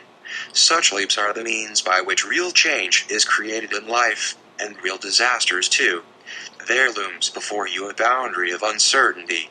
One must be free of the old before the new can take root. It is scary to set aside your implanted value system and jump into a new kind of existence just because it strikes a chord with you. This is an old story, like that of the college student who horrifies his parents by changing his major to philosophy. The spiritual giants of today, when they had just started out on their paths to self-discovery, were seen as throwing their lives away or as just plain weird. But eventually, the gold within worked its way to the surface. After a lengthy adventure through uncertainty, they emerged transformed, suddenly labeled genius and miraculous. The Golden Dawn is one such disreputable system of magic. Many scholars, acting as unwitting protectors of the mainstream, have discredited it and cast it safely into the margins of Western culture. And there are many more dangerous nuggets of ancient wisdom to be found lying in that shadow fringe. Fortunate is he who stumbles across one that speaks to his unique gifts, helping him to extract the gold from his life. He can find the forbidden path at the crossroads, and treading that rough-hewn path, he will never be the same again. The Secret Lineage 3940 Chapter 3 A Brief History of the Golden Dawn. There are at least two histories of the Golden Dawn. One is mythical, and the other, factual. And yet, what is with which he would break the spell? It seems that his very desire to penetrate the mystery leads him to destroy his own capacity for experiencing it. The overly rational scholar reminds me of an analogy. The botanist who has a passion for flowers. He does harm to himself by sheer analysis. He goes out, cuts the blooms from their nourishing roots in the earth, and brings them to his lab, pulling off each petal to examine the pieces under his magnifying glass. Vive, this is little more than a collection of organic compounds, he declares smugly. It never was a flower at all. I was superstitious and foolish to call it a thing of beauty. This alone is not the means by which to experience spiritual teachings. Just because beauty and enlightenment are not quantifiable experiences doesn't make them delusional. Even with respect to a small, esoteric movement like the Golden Dawn, the mythological history of its formation is of great importance, just as the mystery evoked by a flower helps us to appreciate something more than its raw materials. The same can be said of Christianity. Modern skepticism may very well prove one day that Jesus did not die from his crucifixion. But what difference does that make, when the myth of the Passion still helps the mystic connect to his God? The Golden Dawn was a society formed in late 19th century England. Its purpose was the study and practice of the occult, applied in ways to bring about enlightenment. The myth goes something like this. In 1887, a master mason named A.F.A. Woodford purchased a second-hand book in which he found a document written in a 15th century cipher. His friend W. Win Westcott, a brother mason, recognized the code as one found in a 16th century text called the Polygraphia, written by the abbot Johann Trithemius. To their delight, the document turned out to be the framework for some curious initiation rituals and a recently dated letter from Germany, written by an adept named Anna Springle. Westwood immediately wrote to the return address and initiated a correspondence that eventually gave him a charter to start a magical lodge of his own in England. 3. That's it. The story of the mysterious cipher manuscripts, Anna Springle, and the charter are all that there is to the Golden Dawn's mythical genesis. And it very likely never happened. It is a very modest myth, seeming to make no grandiose claims to supernatural power. There are no saviors born of virgins or booming voices from the mouths of caves. At least that is how it appears at first glance. But in linking itself to the Rosicrucian tradition of centuries past, Westwood's fledgling order plugged itself into an immense mythical power source. The mysterious myth of the Rosicrucians became the mythology of the Golden Dawn. At the time of the Golden Dawn's formation, this link was thought by many to be historically true, lending much credibility to it as a secret society and giving its recruits confidence in its mystical techniques. The teachings of Golden Dawn claim to have lineage, through Rosicrucianism, back to the magicians of ancient Egypt and Babylon. The mythical Fräulein Springle, known secretly as Sor Sapiens Domina Biter Excercises, was a Rosicrucian member of a secret society founded in medieval Germany by the fabled magician and alchemist Christian Rosenkreuz. It is customary for magicians to adopt a magical name by which they are known in the ranks of their secret society. The name is usually created as an anagram of special significance to the student. Fräulein Sprengel's Latin motto, abbreviated as SDA, means, "The wise person shall rule by the stars." What sort of motto might you live by? You may wish to start formulating one. As Sor SDA's secret name demonstrates, the fierce individuality that is the lifeblood of Western culture was fully expressed in the studies of this society. Its members were great astrologers, physicians, alchemists, and consultants to kings. They supposedly had a potent influence on the development of the Western world, and their ideas were not uniquely theirs but rather came together in the Rosicrucian school from the even more ancient traditions of the Egyptian priests, Chaldean Magi, and Jewish Kabbalists. For the secret lineage 4142 chapter 3 At the time of Sor SDA's alleged correspondence with Westwood, she was a high-ranking adept of an order within the Rosicrucian lineage called Die Golden Dämmerung, German for the Golden Dawn. Her exploits, such as the charter to Westwood, were seldom appreciated by her fellow adepts of the order, but so exalted was her position that they never dared to question her actions openly. 5. The myth of the Rosicrucians. Let's go back to the beginning, to Europe's High Middle Ages, when Rosicrucianism began. In 1378, Christian Rosenkreuz was born to a penniless Germanic noble family. 6. He entered the cloister at the age of 5 and was a monk by the age of 16. He then adventured for many years through Europe and the Middle East, questing for hidden knowledge. What he found disappointed him, but he nonetheless gained insight from his encounters with Arabic physicians and Jewish Kabbalists in the Middle Eastern cities of Damkar and Fez. Both groups received him there as though his arrival had prophetic significance. 7. Rosenkreuz sifted through the teachings of his travels and assembled from them a comprehensive code of doctrine and knowledge. This he presented, upon his return to Europe, to the scholars of Spain. But the Catholic world was headed into the bloody Spanish Inquisition, and his Kabbalistic discoveries were ridiculed by the superstitious mentality of Western Europe. Rosenkreuz knew that he must retreat from the world and conduct his researches in secret or else suffer persecution. A direct attack on the ignorance of the time was out of the question. He decided therefore to create a secret society that would indirectly bring about a behind-the-scenes reformation of the arts and sciences. 8. He settled in Germany to experiment and study on his own for 5 years, choosing for safety's sake, and for faith in God, not to use his knowledge for fame or fortune. After this time of introspection, experimentation, and transformation, he founded, with the aid of 3 of his monastic brethren, a hidden college called the Domus Sancta Spiritus. The number of brethren in the group soon increased to 8, and they worked speedily on preparing the documents and instructions of the order. Once their college was firmly established, Rosenkreuz's 7 followers left it to travel Europe, spreading the teachings across the continent, planting the seeds of their tradition quietly wherever they went. 9. The craft of these magicians was such that it gave them subtle powers by which to influence scholars, clergy, and rulers. They didn't have to teach their heretical philosophy openly.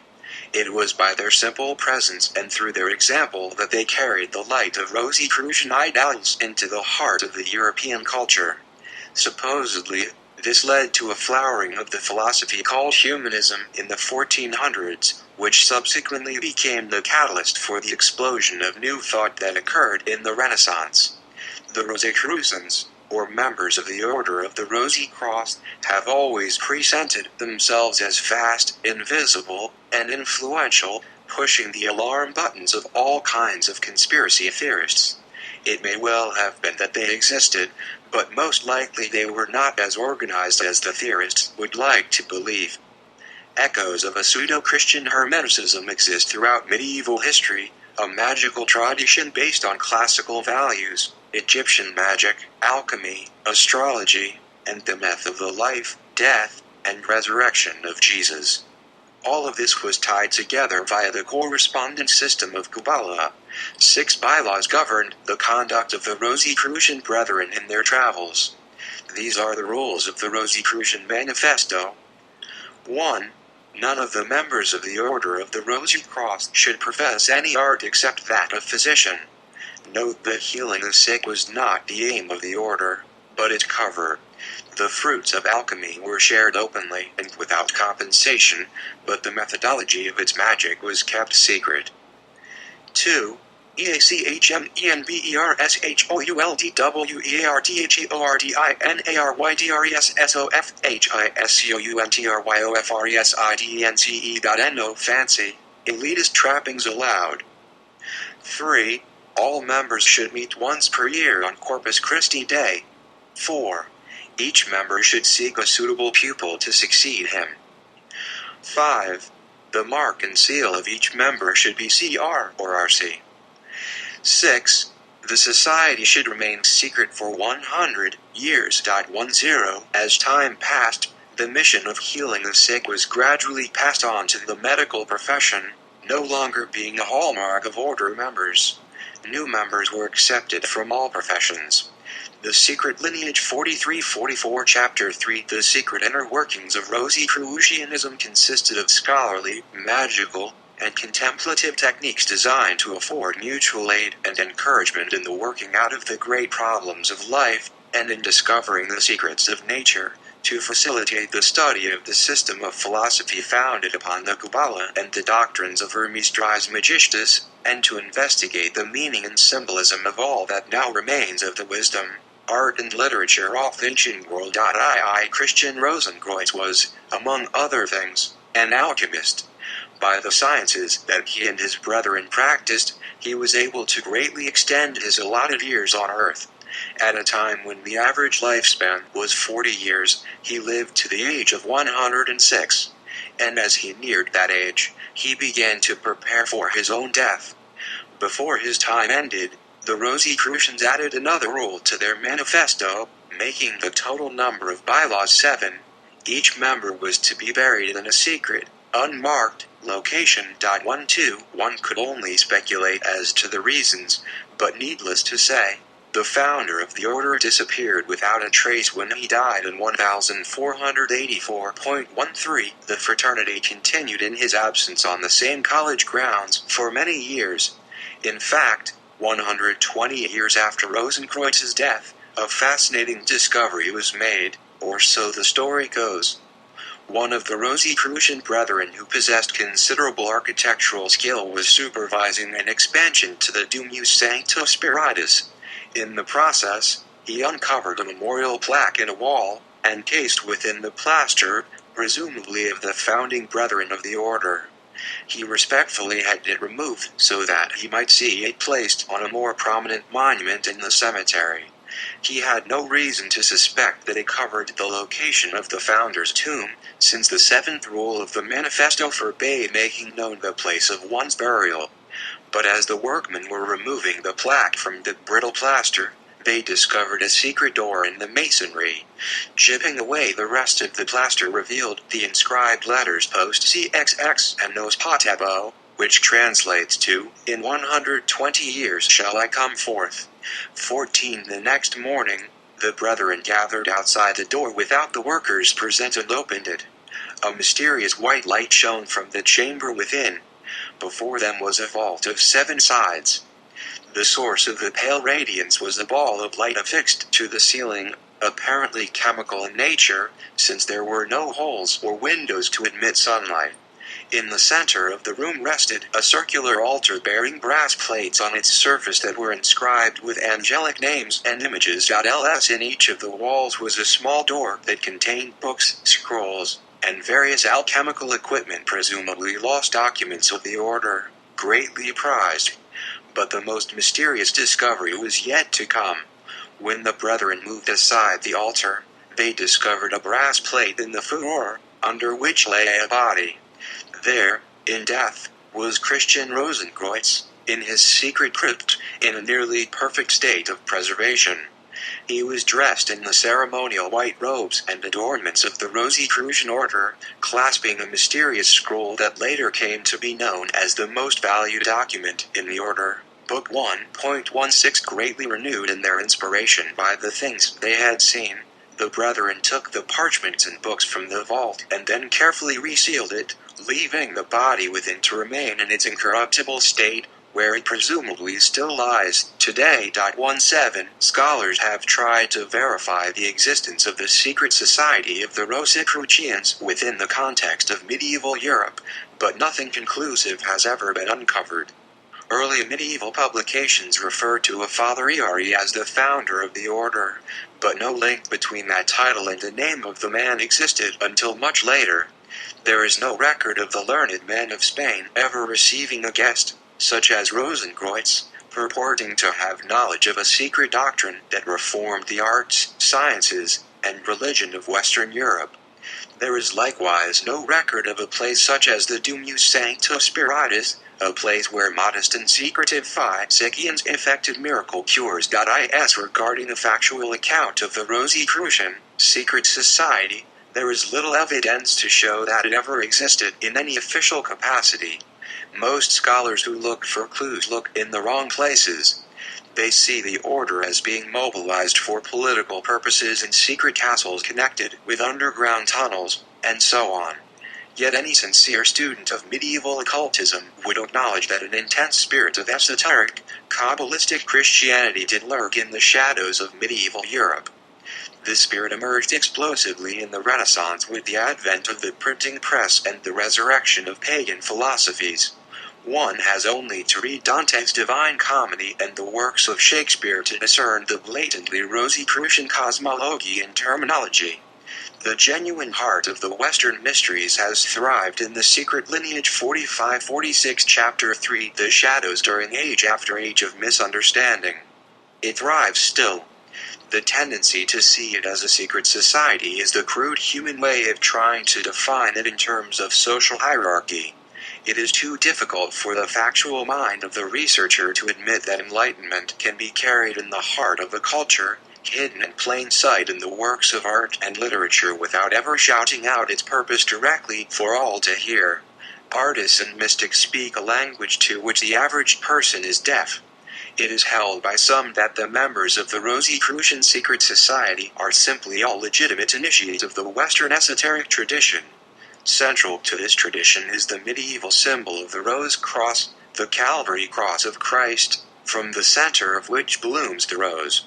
The rose is the Western expression of the same reality that the pagan priests of ancient Egypt, India, and the Far East conveyed with the lotus blossom. It is the consciousness of the human who has awakened to his true identity. He has shaken off the stupor of the castaway on the beach. The light of the divine that works its way up from the depths of obscurity finds its outlet through the heart of the adept, where it silently blooms, granting the secret intimacy of the divine presence. When the student graduates into adeptship, he finds himself identified with Christ on the cross, a spirit that has become tangled in matter. The task that awaits such an awakened individual is to untangle the self from matter or to liberate the crucified rose from its cross. It is furthermore held that the highest initiates of the Rosicrucian tradition are just such liberated flowers, spirits capable of coming and going through their physical bodies, communing in unison on the subtle planes of existence with the divine presence, acting as liaison and co-creators with the will of God himself. Such men and women are said to have extraordinary powers, not the least of which are the ability to live for hundreds of years, appear in two places at once, and transmute base metals into gold. And this is the supposed tradition to which the Golden Dawn connected itself via its modest story of the cipher manuscript, Anna Springle, and the charter to form a temple in England. This is the landscape that lies before you as you hold this book, the true form of which may bloom for you if you embark on the process of transformation. Despite the appeal of the myth, it has become quite clear through research that Westwood fabricated the story about the German Rosicrucian adept who sent him the charter. The grand and beautiful magical philosophy of the Golden Dawn, the most quoted and borrowed system of the occult that currently exists, appears to be based on a lie. Why would Westwood do such a thing?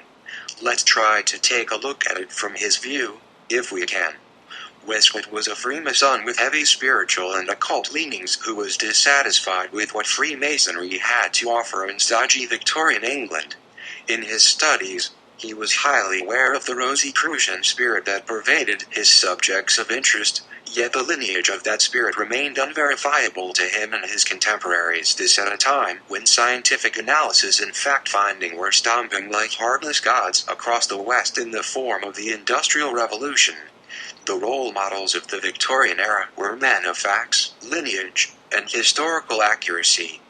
The myths of religion were only regarded as powerful if they could be factually substantiated as having actually happened on such and such dates and times.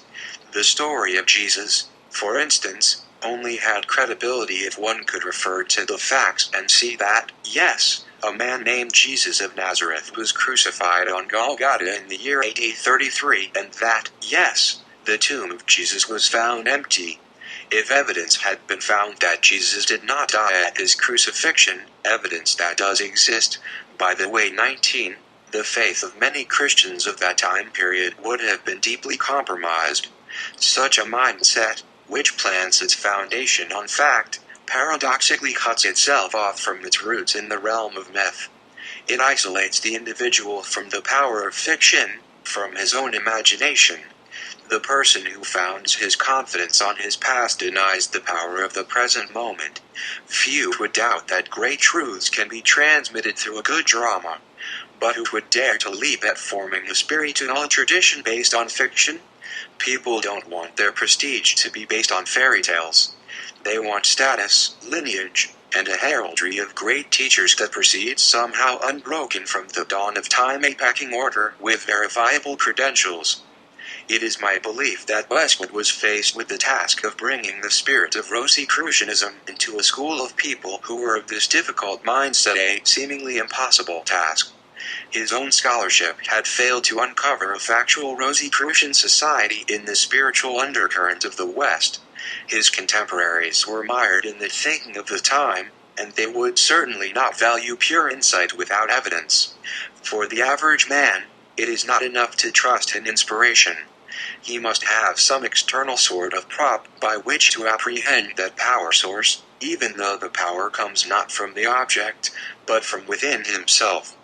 The Secret Lineage 4748 Chapter 3. I believe that Westwood fabricated the Golden Dawn's connection to the Rosicrucians in order to give the students of his new school just such a prop. It may be that at some point he would have revealed to them the falseness of the order's claims, perhaps once they had progressed to the inner order. There comes a time when the student of magic outgrows his pretensions and doesn't need justifications for liberating himself anymore. The legend of the Rosicrucians provided the outer order students of the Golden Dawn the air of legitimacy that they required to pacify the competitive, skeptical nature of their era and to justify their spiritual development. Pause for a moment to reflect on your knowledge of the world's great spiritual traditions. Is it possible that they all have fabricated their credibility in similar ways? Does it make them less effective if they have? Was Jesus really born of a virgin? Does it matter? There is much about spiritual practice that is pretentiously romanticized and has little to do with the actual happenings within the mind body of the practitioner. The adrenaline-stirring imagery, the thought-provoking sigil, and the overly fanciful descriptions of layers of the aura on one level satiate the mind, which is hungry for facts, but the real work of the soul, unimaginably simple, proceeds on board beneath the surface. So, to complete the historical account of the Golden Dawn, I now switch from the mythology to history. Westcott was a busy man. He couldn't compile the teachings of the order single-handedly. He called upon the genius of his friend Samuel MacGregor Mathers, whom he had been supporting financially for several years, to help with the Pro-GCT. Mathers took the material and, over the years that followed, developed the initiation ceremonies and curriculum of a magical fraternity, the Hermetic Order of the Golden Dawn. Westcott and Mathers called on another Masonic friend of theirs, Dr. Robert Woodman, to be a third co-chief, making a total of 3 in a trinity of founders. The order was discreet about membership and remained relatively hidden from the public in its early years, from 1888 through 1894. Most members found their way to the society via word of mouth. The chief influences within its ranks appeared to be Mathers and his wife, Moina, who were perhaps the most learned and developed of the adepts. The grade system of the Golden Dawn, the structure of the order was hierarchical, having 3 levels: the outer order, the inner order, and the third order. The outer order was for beginners, consisting of an introductory grade and 4 elemental grades. The elemental grades corresponded to earth, air, water, and fire. By association with the elements, they also correspond to the 4 worlds, or levels of existence of Kabbalah. Additionally, there was a 6th or portal grade, which led to adeptship. The grades Grade 1, Grade 2, Grade 3, Grade 4, Grade 5, Grade 6 Neophyte Zelator Theoricus Practicus Philosophus Portal 0:::0, 1::::10, 2::::9, 3::::8, 4::::7, Probationary Grade Earth Air Water Fire Spirit. Beyond the portal grade lay the inner order. It consisted of the adepts. It had no curriculum or initiation ceremonies until 1892, when the first Adeptus Minor ritual was performed. The third order supposedly consisted of spiritual beings called the Secret Chiefs, with whom only Mathers had psychic communication. There is much speculation about these Secret Chiefs today, and many consider them to be actual men and women living on Earth. Some say that the aspiring adept cannot enter their third order and still be incarnate on Earth. But these provocative notions, for the purposes of Curiculum, presented in this for later, when the reality behind the mythology begins to bloom. The reality of the occult is not as it appears. The curriculum of the order consisted mostly of studying lecture documents, sitting for examinations, and undergoing the ritual initiations of the Neophyte grade, the 4 elemental grades, and the portal and Adeptus Minor grades. Each of the grade initiations that Mathers developed from the cipher manuscripts appeared to have a powerful effect on the candidates. Properly performed, the ceremonies facilitated an alchemical process within each of them. The psyche of the initiate was symbolically dismembered, consolidated, and recombined. The Secret Lineage 4950 Chapter 3, the Neophyte and Adeptus Minor rituals, positioned at the beginning and end of the elemental grades, marked the most potent points of initiation. The first one jolted to life the process of self-analysis that characterizes the elemental grades. In successive elemental grade initiations, each of the 4 elements was then ritually and symbolically extracted and consolidated from the others within the candidate's subtle body. Then, finally, the Adeptus Minor initiation focused on reintegrating and balancing the then organized components of the psyche. The idea was that, simply speaking, the physical, mental, emotional, and instinctive aspects of one's being were separated, consolidated, and rebuilt, creating a new human being that was more efficient than before. The psyche of the Adeptus Minor initiate was reborn with new imprints planted by occult ritual and study. The result was a harmonized mind capably of what today is called synergy, such that the whole person, through internal cooperation and harmony, functions as more than the sum of his parts. The resulting adept is none other than a being of deep integrity. Literally speaking, he is integrated. It was then that the actual training in ceremonial magic began, for it was deemed that only a person of such integrity was capable of safely invoking spiritual forces and controlling them. The balanced mental body of the newly formed magician made his nefesh, his animal soul, into an effective mirror capable of reflecting the light of higher worlds into the physical world, thereby giving him the ability to produce startling life changes. Also, his new vista experience made it possible for him to formulate a disciplined lifestyle that would cause his nefesh to increase in strength. His consciousness, normally rooted to the physical body, would learn to attenuate beyond the boundaries of the flesh and project to other locations on Earth or to other levels of existence. The failure of the original Golden Dawn curriculum had a weakness. It was possible to advance too rapidly through the grades, thereby spending very little time assimilating each stage of the process. Therefore, most members undertook minimal work on the soul. Quite understandably, the lore of the juicier aspects of occultism had temple members lusting for results and hastening the process of initiation. This produced a group largely consisting of failed mystics, grandiose titles, and inflated egos. Spiritual light was being poured into vessels that had been dismantled and inadequately rebuilt. Not surprisingly, most of the troubles and quarrels that eventually wrecked the original order began after it started initiating students into the inner order. Another problem involved premature lessons in astral projection. The Eastern symbol system of the turquoise-colored geometric shapes was introduced to students of the outer order. These are very powerful symbols to work with, and combined with the fragmenting effect of the elemental grades, they may have put unwarranted stress on the student's subtle bodies. When the student should have been conditioning his nefesh for stability, integrity, and synergy, he was encouraged instead to dabble in the projection of it, which only served to deplete him of emotional stability, centeredness, and vitality. Needless to say, the history of the order after that went the way of so many spiritual groups. Power struggles tore it apart from the inside. Several spin-off temples existed for several decades, mostly feeding off of the momentum of Westwood's original plan. A few legitimate adepts continued on with the tradition privately, and the original flame still remains lit today in a few small groups. The bottom line is that the system of occult initiation taught by the original Golden Dawn was neither understood nor respected enough. The natural process of dissolving and binding was not allowed to finish, as many students rushed through the grades. Neglecting the alchemical process of self-analysis, students took their initiations into adeptship before they were ready.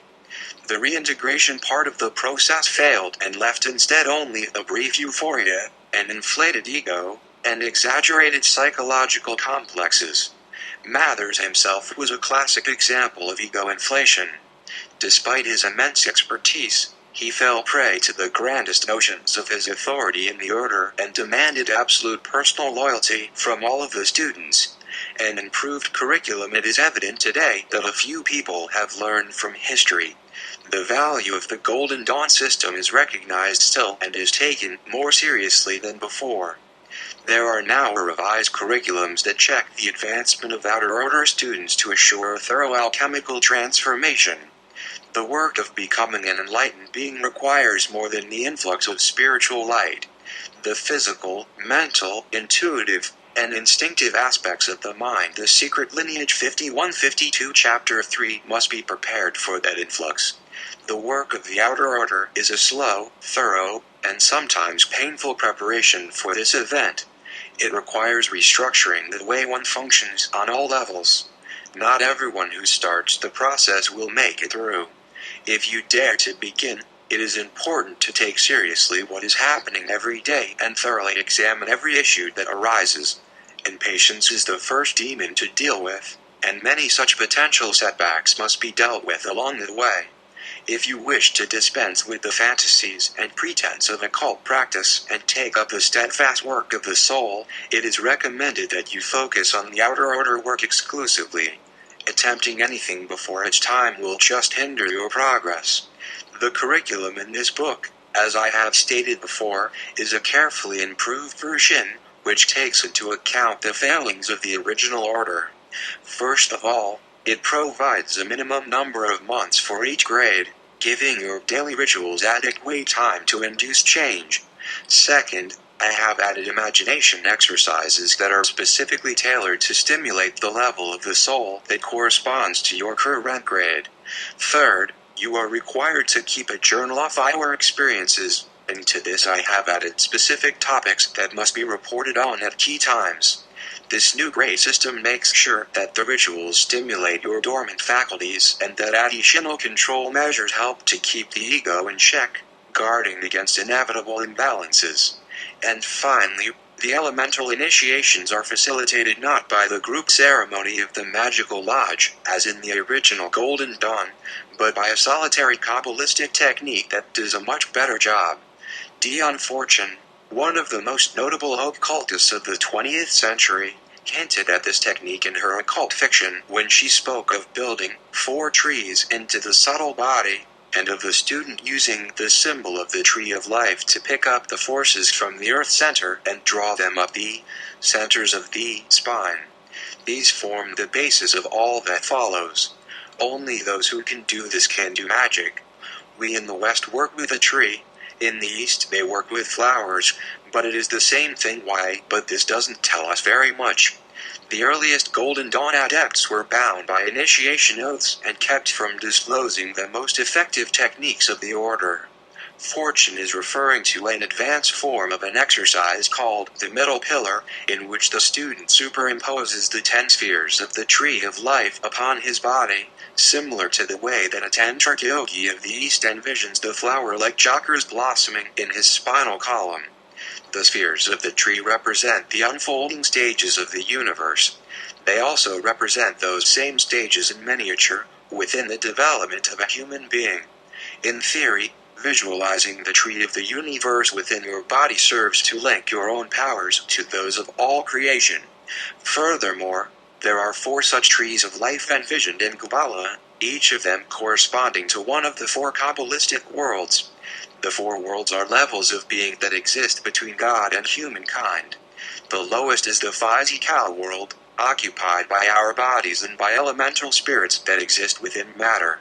It corresponds to the element of Earth. 22. The next higher world is the astral plane or world of formation. Dreams, visions, and subtle matter exist here, and the initiate sees these phenomena as parts of the underlying mesh that defines how physical events will eventually happen in the outer world. This nebulous realm, where life descends into matter and prayers ascend to heaven, corresponds to the element of air. 23. Angels traverse it, relaying power and information to and from the physical level. Higher still is the world of creation, corresponding to water. 24. Where archangels rule, facing one another as they support the universe like mighty pillars. It is the womb of creation. The activities of all conceivable things happen within the boundaries and limitations established here.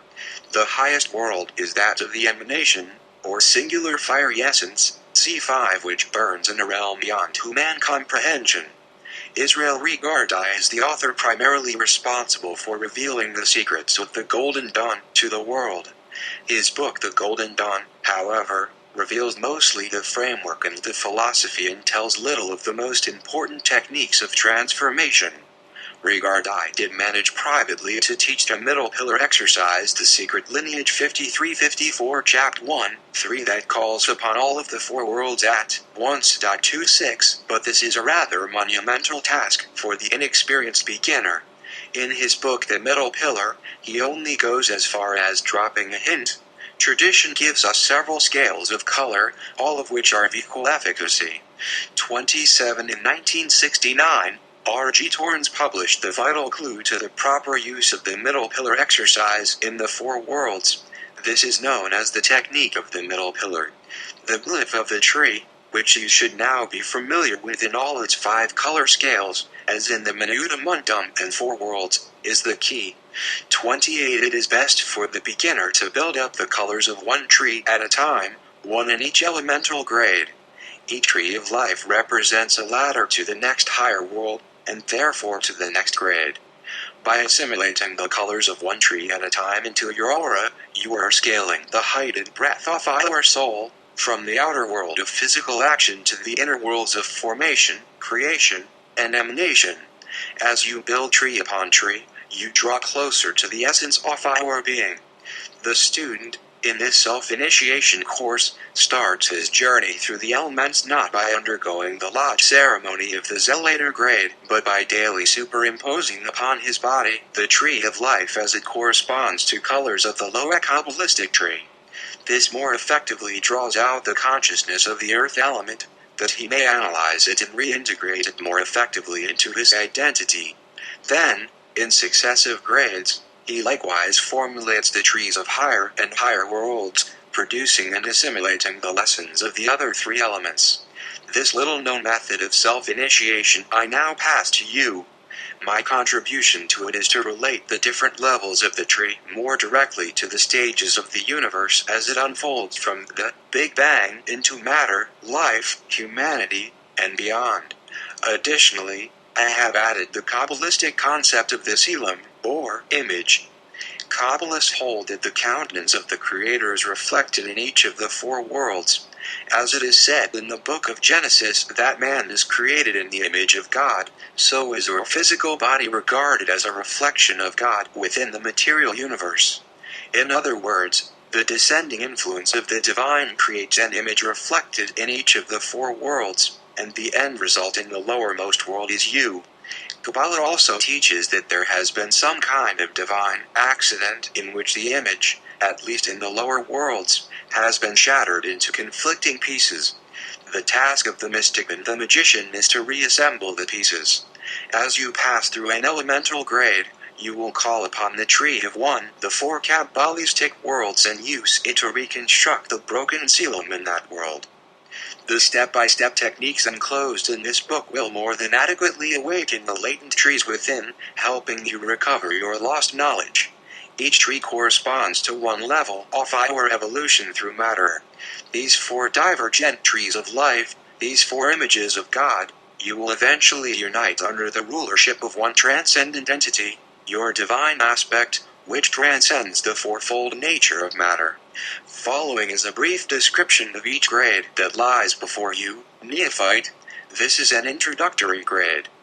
The aspirant is exposed to the vocabulary and symbolism of magic. He is also introduced to transformative energy. It is a probationary grade, giving the ego a chance to use its defenses against change. If one is going to bow out, this is the time to do it, before the transformation process becomes unstoppable. The aspirant is tested to see if he is ready for accelerated evolution. He is also introduced to the Kabbalistic myth of creation, such that he may aspire to return to his own spiritual starting point as a soul that is in unity with God. Zelator. This is the first of the elemental grades corresponding to solid matter, the material world, and earth.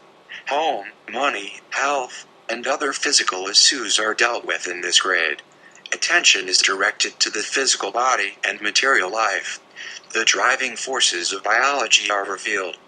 By the time this grade passes, the student will notice that he feels cut off from the society in which he lives, that is, if this hasn't already happened. This feeling is normal. Theoricus.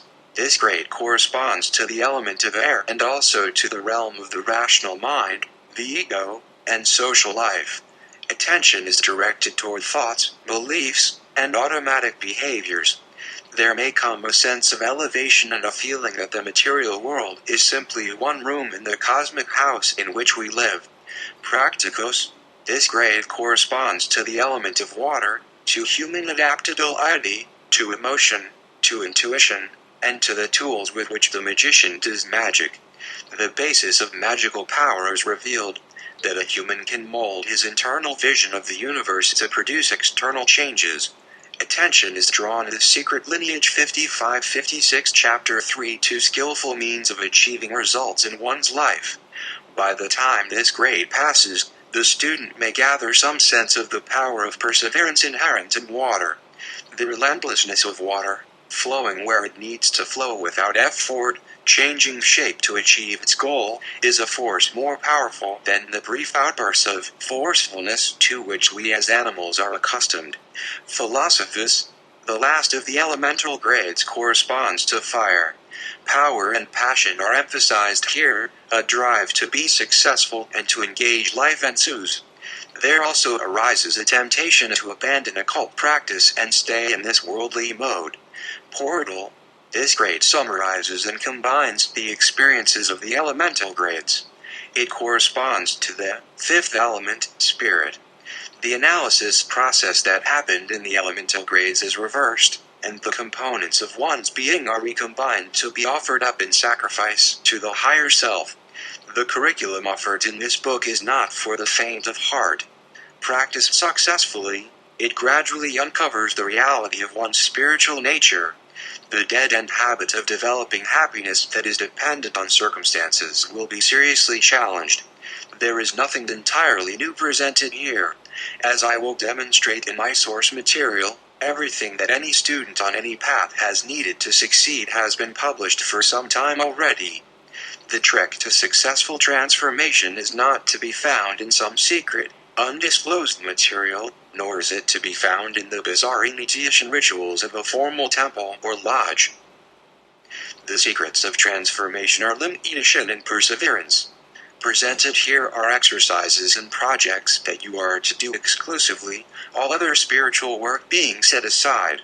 If you have other interests, you may only go as far as reading about. Practice is to be limited solely to the exercises of the grade work. Students who actually are exclusive about their work and go through this process purely and legitimately will find that the advanced work they have seen before is not really what it appears to be. For neophyte from this page forward, I will assume that you have decided to take up the course of study and work outlined in this book. You have resolved to proceed where few have gone before, setting aside for now the familiar, temporary world of your carnal self and its petty concerns. Ahead of you is the realm of light and gods. The road to your destination is fraught with pitfalls and obstructions.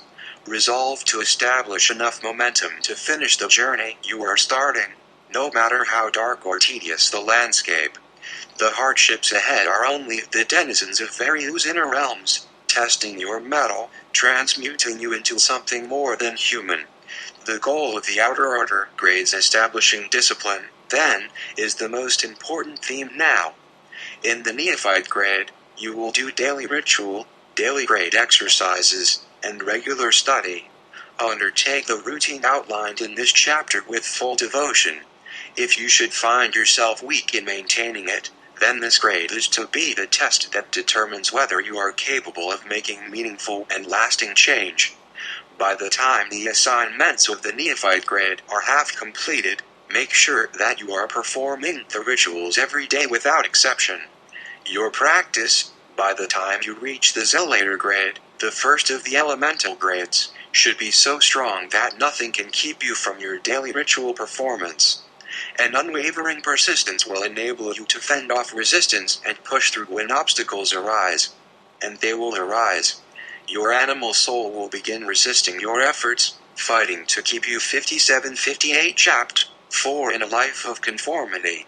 When the time comes for you to enter the more difficult elemental grades, The discipline and momentum established in NEOPHYTE will keep your consciousness afloat in troublesome waters. As you already know, each of the elemental grades, Zelator through Philosophus, corresponds to one of the four elements, the raw materials from which your mortal incarnation is formed. Not only do the elements represent solid, gaseous, liquid, and fiery aspects of your body, but they also correspond to levels of conscious activity. Earth represents the physical body and its mechanics, joints, HORN1s, connections between different organs, and so on. Air represents the activity of the thinking mind, characterized by analysis, planning, visualizing, and daydreaming. Air is the element in which fire and air clash and meet, forming all kinds of turbulent thoughts, personality traits, and whirlwind-like apparitions. Water corresponds, among other things, to the emotions and intuition. These well up, accumulate, ebb, and flow very much like the waters of this planet. Water also corresponds to the activity of the wind and to other invisible forces, such as the gravitation of the sun and the moon. Through water, therefore, the influence of the unseen is revealed. Intuition functions in a similar manner. Lastly, fire represents the basic instincts that arise from a very deep level of human biology. These fiery forces can be harnessed and directed by the conscious mind, making fire the element also associated with willpower. In each grade, you immerse yourself, via ritual, in the energies and qualities of one element, one level of activity, attuning your consciousness to the curious entities that exist within that medium. The influence of one element over the others can be quite a disruption. You may become overly sensitive, moody, spacey, or even lustful, just to mention a few of the distracting states through which you may struggle. It is therefore necessary to prepare yourself for your encounter with the elements, and the NEOPHYTE grade is just such a preparation. It establishes a vehicle, constructed by you personally, that will carry you safely onward. If you falter in this grade and are unable to maintain a steady routine, your chariot may be poorly constructed and unable to carry you across the elemental kingdoms. The result would be that the wild raw materials of the elements' behaviors, thoughts, emotions, and instincts swamp your consciousness and keep you stuck in some uncomfortable place in your development. It is dangerous for the student to start traversing the boundaries of his consciousness only to stop halfway through the process and fall prey to the guardians at the threshold. Such has been the fate of many a failed mystic. Your work should be about 3 parts experience and 1 part study. That is, you will spend a majority of your time on exercises that are quite different from reading and writing. Magic is not just about learning secrets from forbidden books, though no doubt that is an intriguing part of the whole adventure.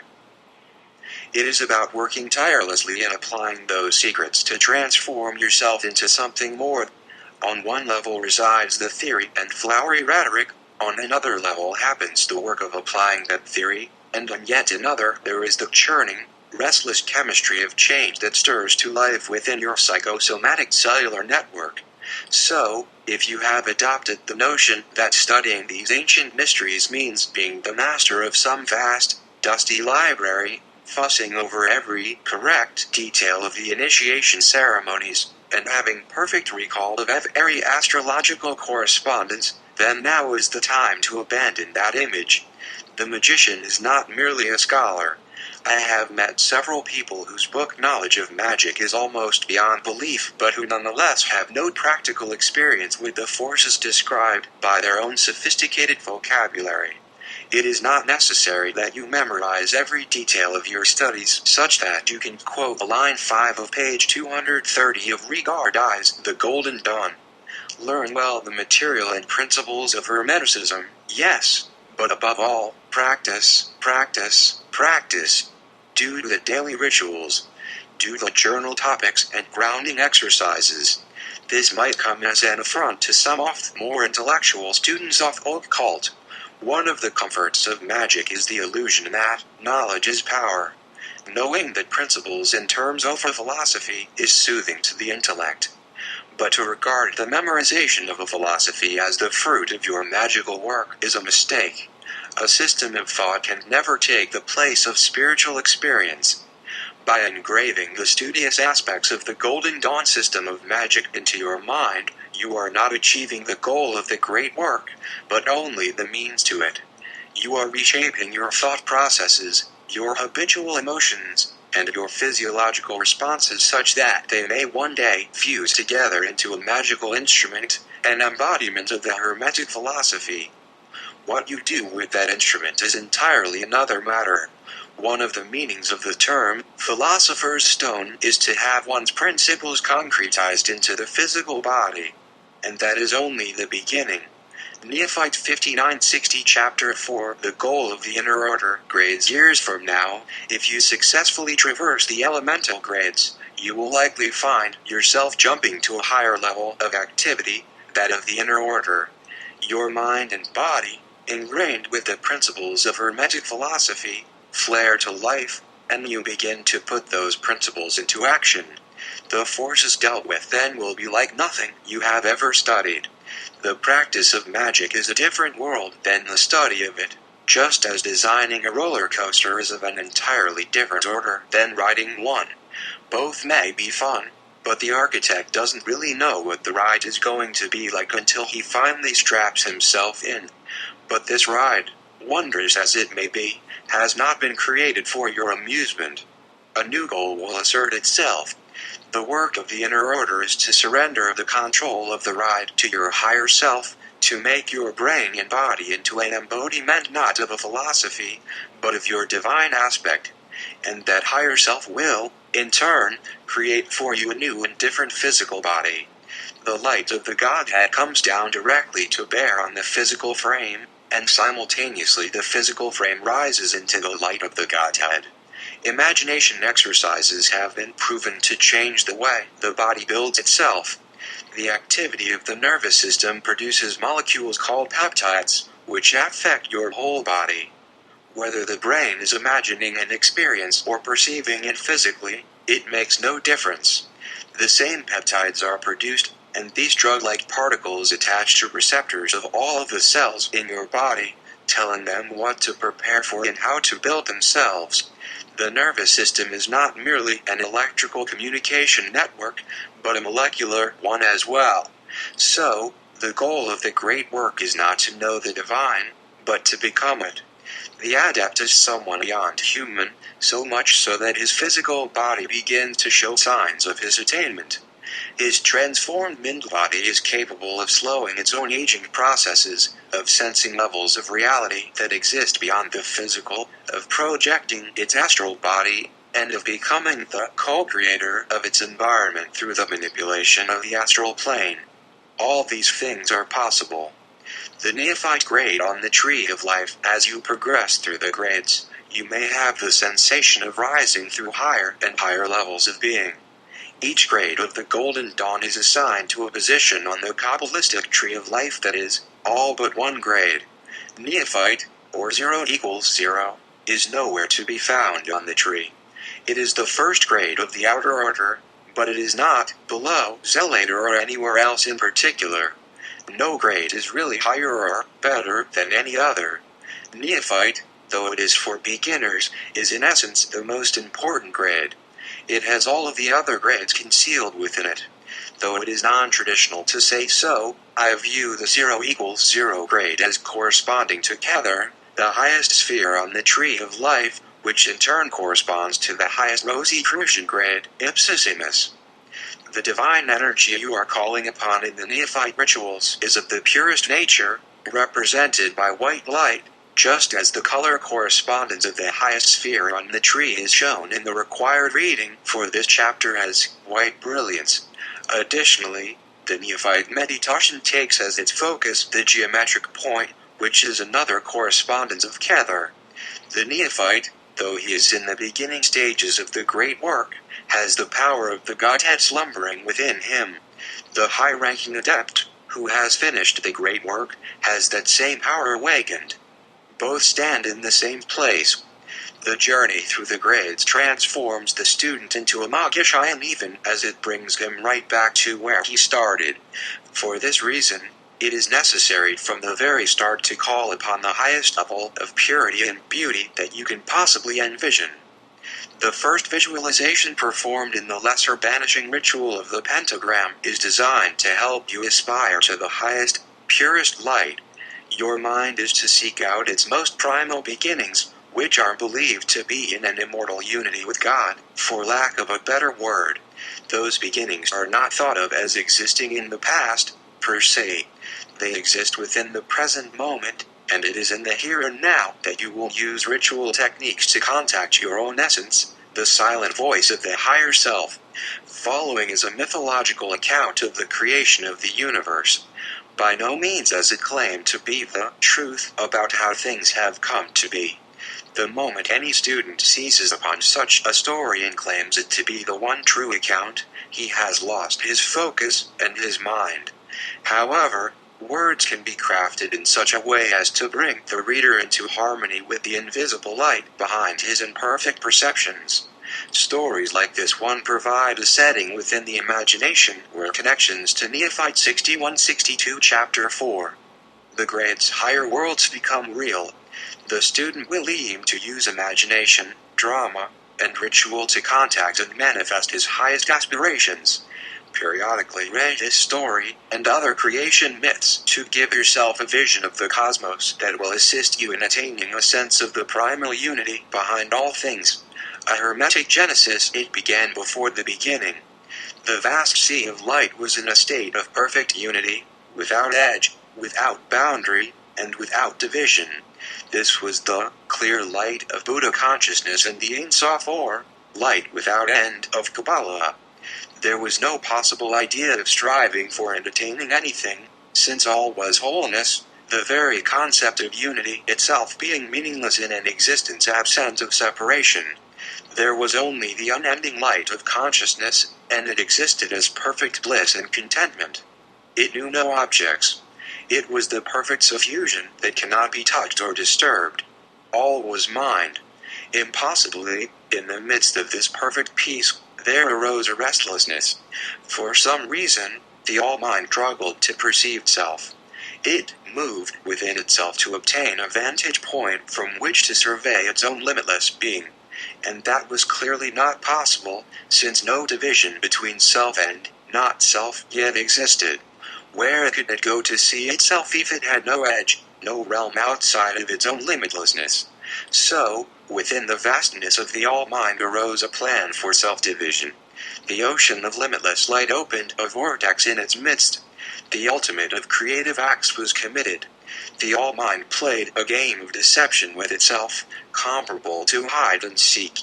It fabricated what, to us, appears as a lie, the first terrible act that began the birth pangs of the universe.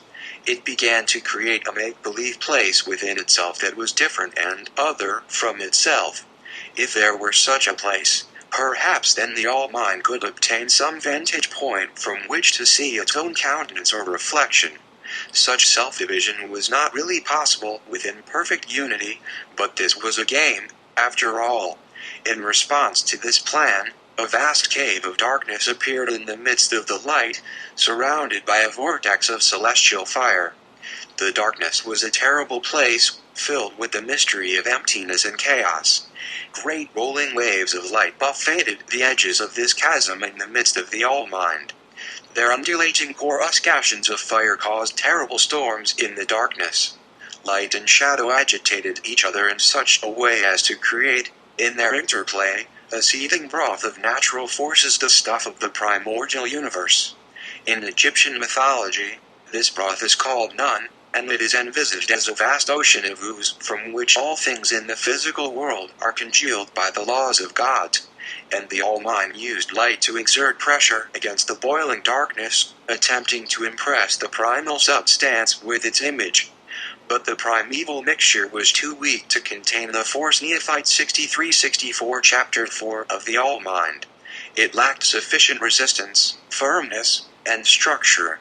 It seemed at one point that an image would form, that the all-mind would behold its reflection in the froth of chaos.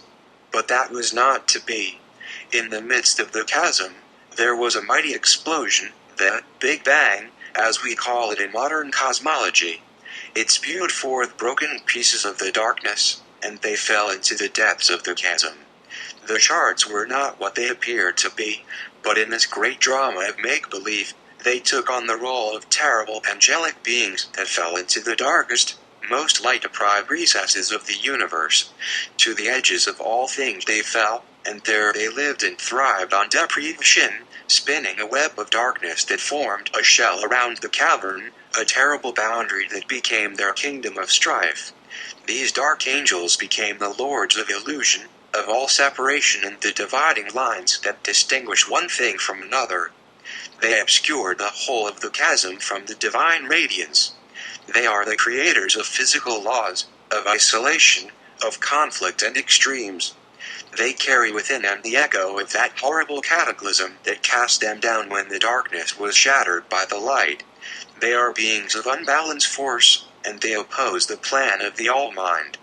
The broken pieces of the primordial universe are the raw materials of structure upon which our current universe was successfully built. This was their assigned task, to uphold the rules of the great game of hide-and-seek by providing resistance.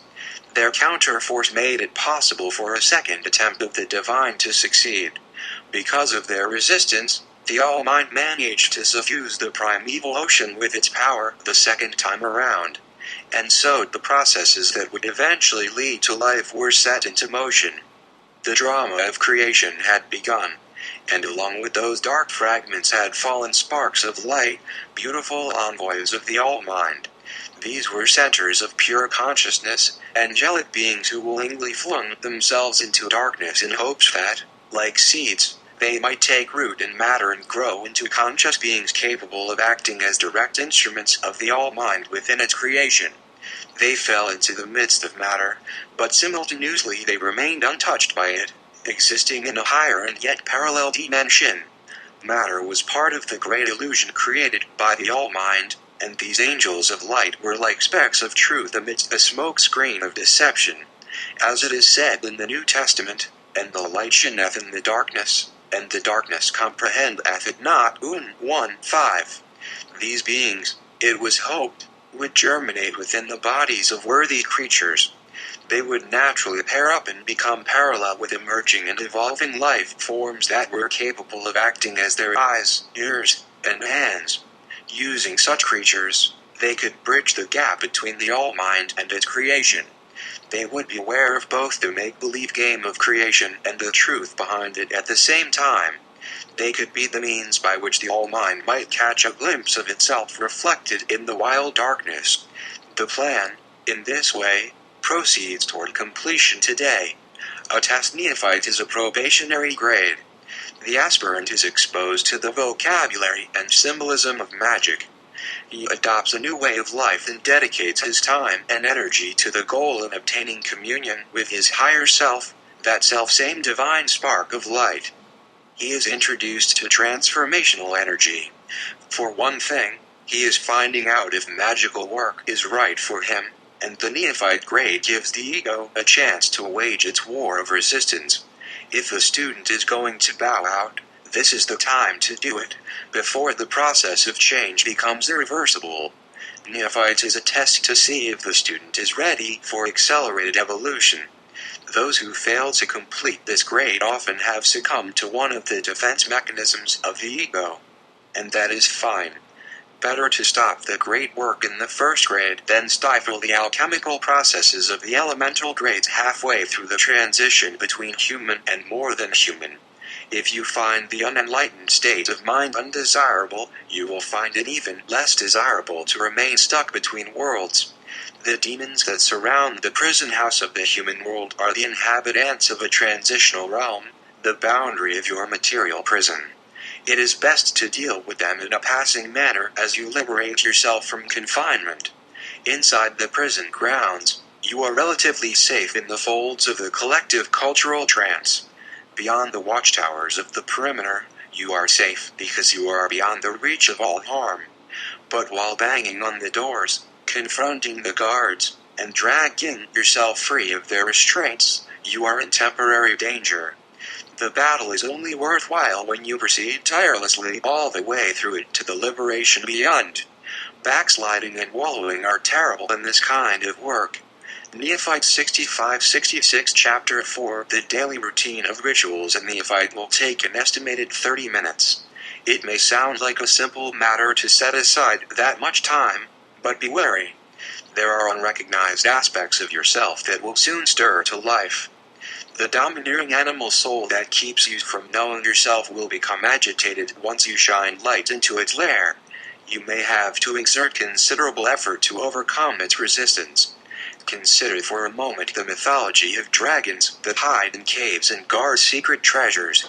Daily, you will call upon the power of the divine radiance to descend upon you and quicken the spark of your true self, which lies hidden within the coils of the slumbering animal soul. Like a dark dragon, your biological processes have been doing just fine up until now without any illumination. They will not take kindly to you laying claim to the treasure they guard. As they become annoyed, your behavior will reflect their qualities. You may find yourself filled with strange loathings and desires that beguile you away from your magical work. Boredom will likely be the first obstacle. The ego has many defenses, and this is perhaps the best of them. Soon, the novelty of your spiritual practice will wear thin. You may be tempted to move on to something more entertaining and end up like so many New Age eclectics, flitting from one interesting practice to another and thinking there is some value to smearing yourself thinly and ineffectually over the surfaces of so many traditions. Be on the lookout for boredom and persevere through it, maintaining the routine without break. The exhumation of your soul will be successful only if you dig one deep hole rather than a lot of shallow ones.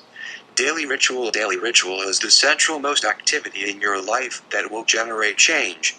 Many of the reasons for missing a daily ritual performance are quite reasonable, but you must do your work nonetheless, even if spending the time makes you late for an appointment or causes you to lose sleep. There may even be dreadful times ahead when you have to drag yourself into your ritual space to do an uninspired performance. Pushing through resistance is the theme here. Get acquainted with the animal soul and its tricks. Some of the most common excuses for not doing magical work are included here as red flags. I recommend that you start a list of your own diversions as they come up. They usually go something like this. I didn't have no time. I'll just read one more chapter. The house must be clean first. This other project is more important, because it's part of my career. Bullet. I might receive an important phone call. It must avert a ritual when I'm sick. I'm tired, and it would be healthier to rest. It must wait until I am ailment-free. But also keep in mind that just because ritual is so crucial to this course doesn't mean that ritual should be the only activity. You should take special care to live in the world, stay down to earth and practical in your daily affairs, and get a hearty amount of exercise. The other requirements in the great work, combined with honesty and humility, help to keep the imagination from becoming unruly as it increases in power. They help prevent the most common side effect of ritual magic, ego inflation. Study as for the scholarly work. Start now by obtaining as your primary textbook a copy of Israel Regardi's The Golden Dawn, 6th edition, Llewellyn Publications. I will be referring to sections of it often for study and general work and will refer to it as your textbook. Written assignments and drawings will require this invaluable book. It is best to sit down with these studies a little bit every day, even if it means adding a single Hebrew letter to a drawing as your effort for the day. Long breaks from your projects only encourage idleness and give the dawning magical persona nothing new by which to get its bearings. You are calling forth a new kind of awareness, and that requires a new vocabulary and a new systematic approach for seeing the world. The systems of correspondence, the names of various spirits and gods, and the layers upon layers of Kabbalistic fancy are not in themselves the actual knowledge gained by the great work. They are instead a skeleton of theoretical abstraction upon which the flesh of experience will grow. NEOPHYTE 67-68 Chapter 4 As a teacher, it is easy to tell which student is doing the work and which is not. Those who talk about magic only in terms that they have learned from books are the ones who are avoiding the most important part of the work. But those who relate the changes happening in their lives, the growing pains, and the new ways of seeing the world are the ones fulfilling all of the requirements. The magical diary. From day one of your journey, you are to maintain a magical diary in which you make daily entries. Each entry should contain the date and time of the entry and a quick narrative of the day's events, with insights and changes that occur as you progress. These may or may not be the result of your spiritual discipline. Looking back to your diary entries from a year previous can be very revealing as to how much change you have undergone. Each grade will also assign you certain topics to report on during certain times. These topics are specially designed to help you explore the issues that are typical of your current stage of development. By reporting on them, you are monitoring and coming to terms with problems that are common among many students. In particular, the assigned journal topics in this course are designed to counter ego inflation. Exploring your day by journaling also helps to bring your insights from the realm of rhetoric and ritual to the realm of life. Writing helps you discover connections between study and practice, between mind and body, and between spirit and matter. You will likely not believe that daily journaling is as important as ritual at first, but over time, cumulative effects will mount into an overall impression of transformation. In particular, writing about difficulties and frustrations helps you to draw them out, reconcile with them, and clear the mind of hidden conflict. Your magical diary also becomes a scientific tool in which you record the variables of your magical experiments and measure the effectiveness of your methods. Physical exercise of some kind is mandatory in this curriculum. There are optional forms of exercise presented for each grade in Appendix B. They increase in difficulty as they progress, and they are designed to harmonize with the energy of each grade. But overall, the most important thing is that you continuously build and maintain a healthy earthly body. A strong, balanced existence in this world is a prerequisite for a healthy one in others. Physical exercise is also required because it is one of the ingredients that balances the very introverted disciplines of the Golden Dawn. It is another guard against ego inflation. Kabbalah is very intellectual. IFA course focuses exclusively on study and ritual. It builds up inner faculties disproportionately to outer ones. Willpower, imagination, and other refined traits, untested and untempered in the world of AC Shin, can become grossly overblown and very annoying, especially to your friends. This is a universal problem for spiritual aspirants, and it is sadly stereotypical of ceremonial magicians. Extroverted activities, such as working out, can bring the student humbly down to earth much more efficiently than the most clever of hermetic visualizations. They keep you honest about your limitations. Establish an exercise routine and become knowledgeable about diet and nutrition. If this is new to you, the optional physical exercises in the appendix will help, because they start light. Dedication, the key ingredient. The material in this and the other grades is presented in a brief format, but a serious look at it will reveal that it is quite involved and requires an enormous amount of time and dedication. Working from the information in each chapter may be a little disheartening, as it cannot take the place of a real teacher.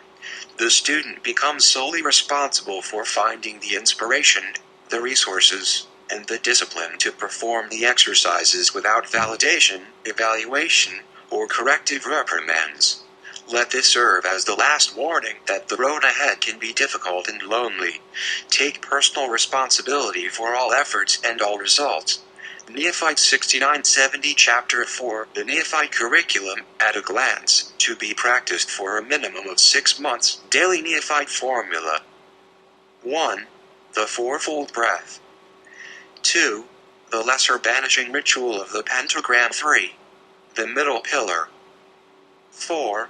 NEOPHYTE Meditation Additional Exercises. 1. The Four Adorations. 2. Daily Tarot Card. 3. Silence exercises required reading. 1. First Knowledge Lecture, from your textbook, Regardize the Golden Dawn, pages 50-59. 2. The Tree of Life, by Israel Regardie. 3. The Mystical Kabbalah, by Dion Fortune. 4. The Sacred Magic of Ancient Egypt, by Rosemary Clark. 5. Z1. The Enterer of the Threshold, from your textbook, pages 331-362-6. Z3: The Symbolism of Initiation of Candidate, from your textbook, pages 363-375. Written assignments. 1. Outline of the Neophyte Ritual. 2. Diary assignments. 3. Magical Motto.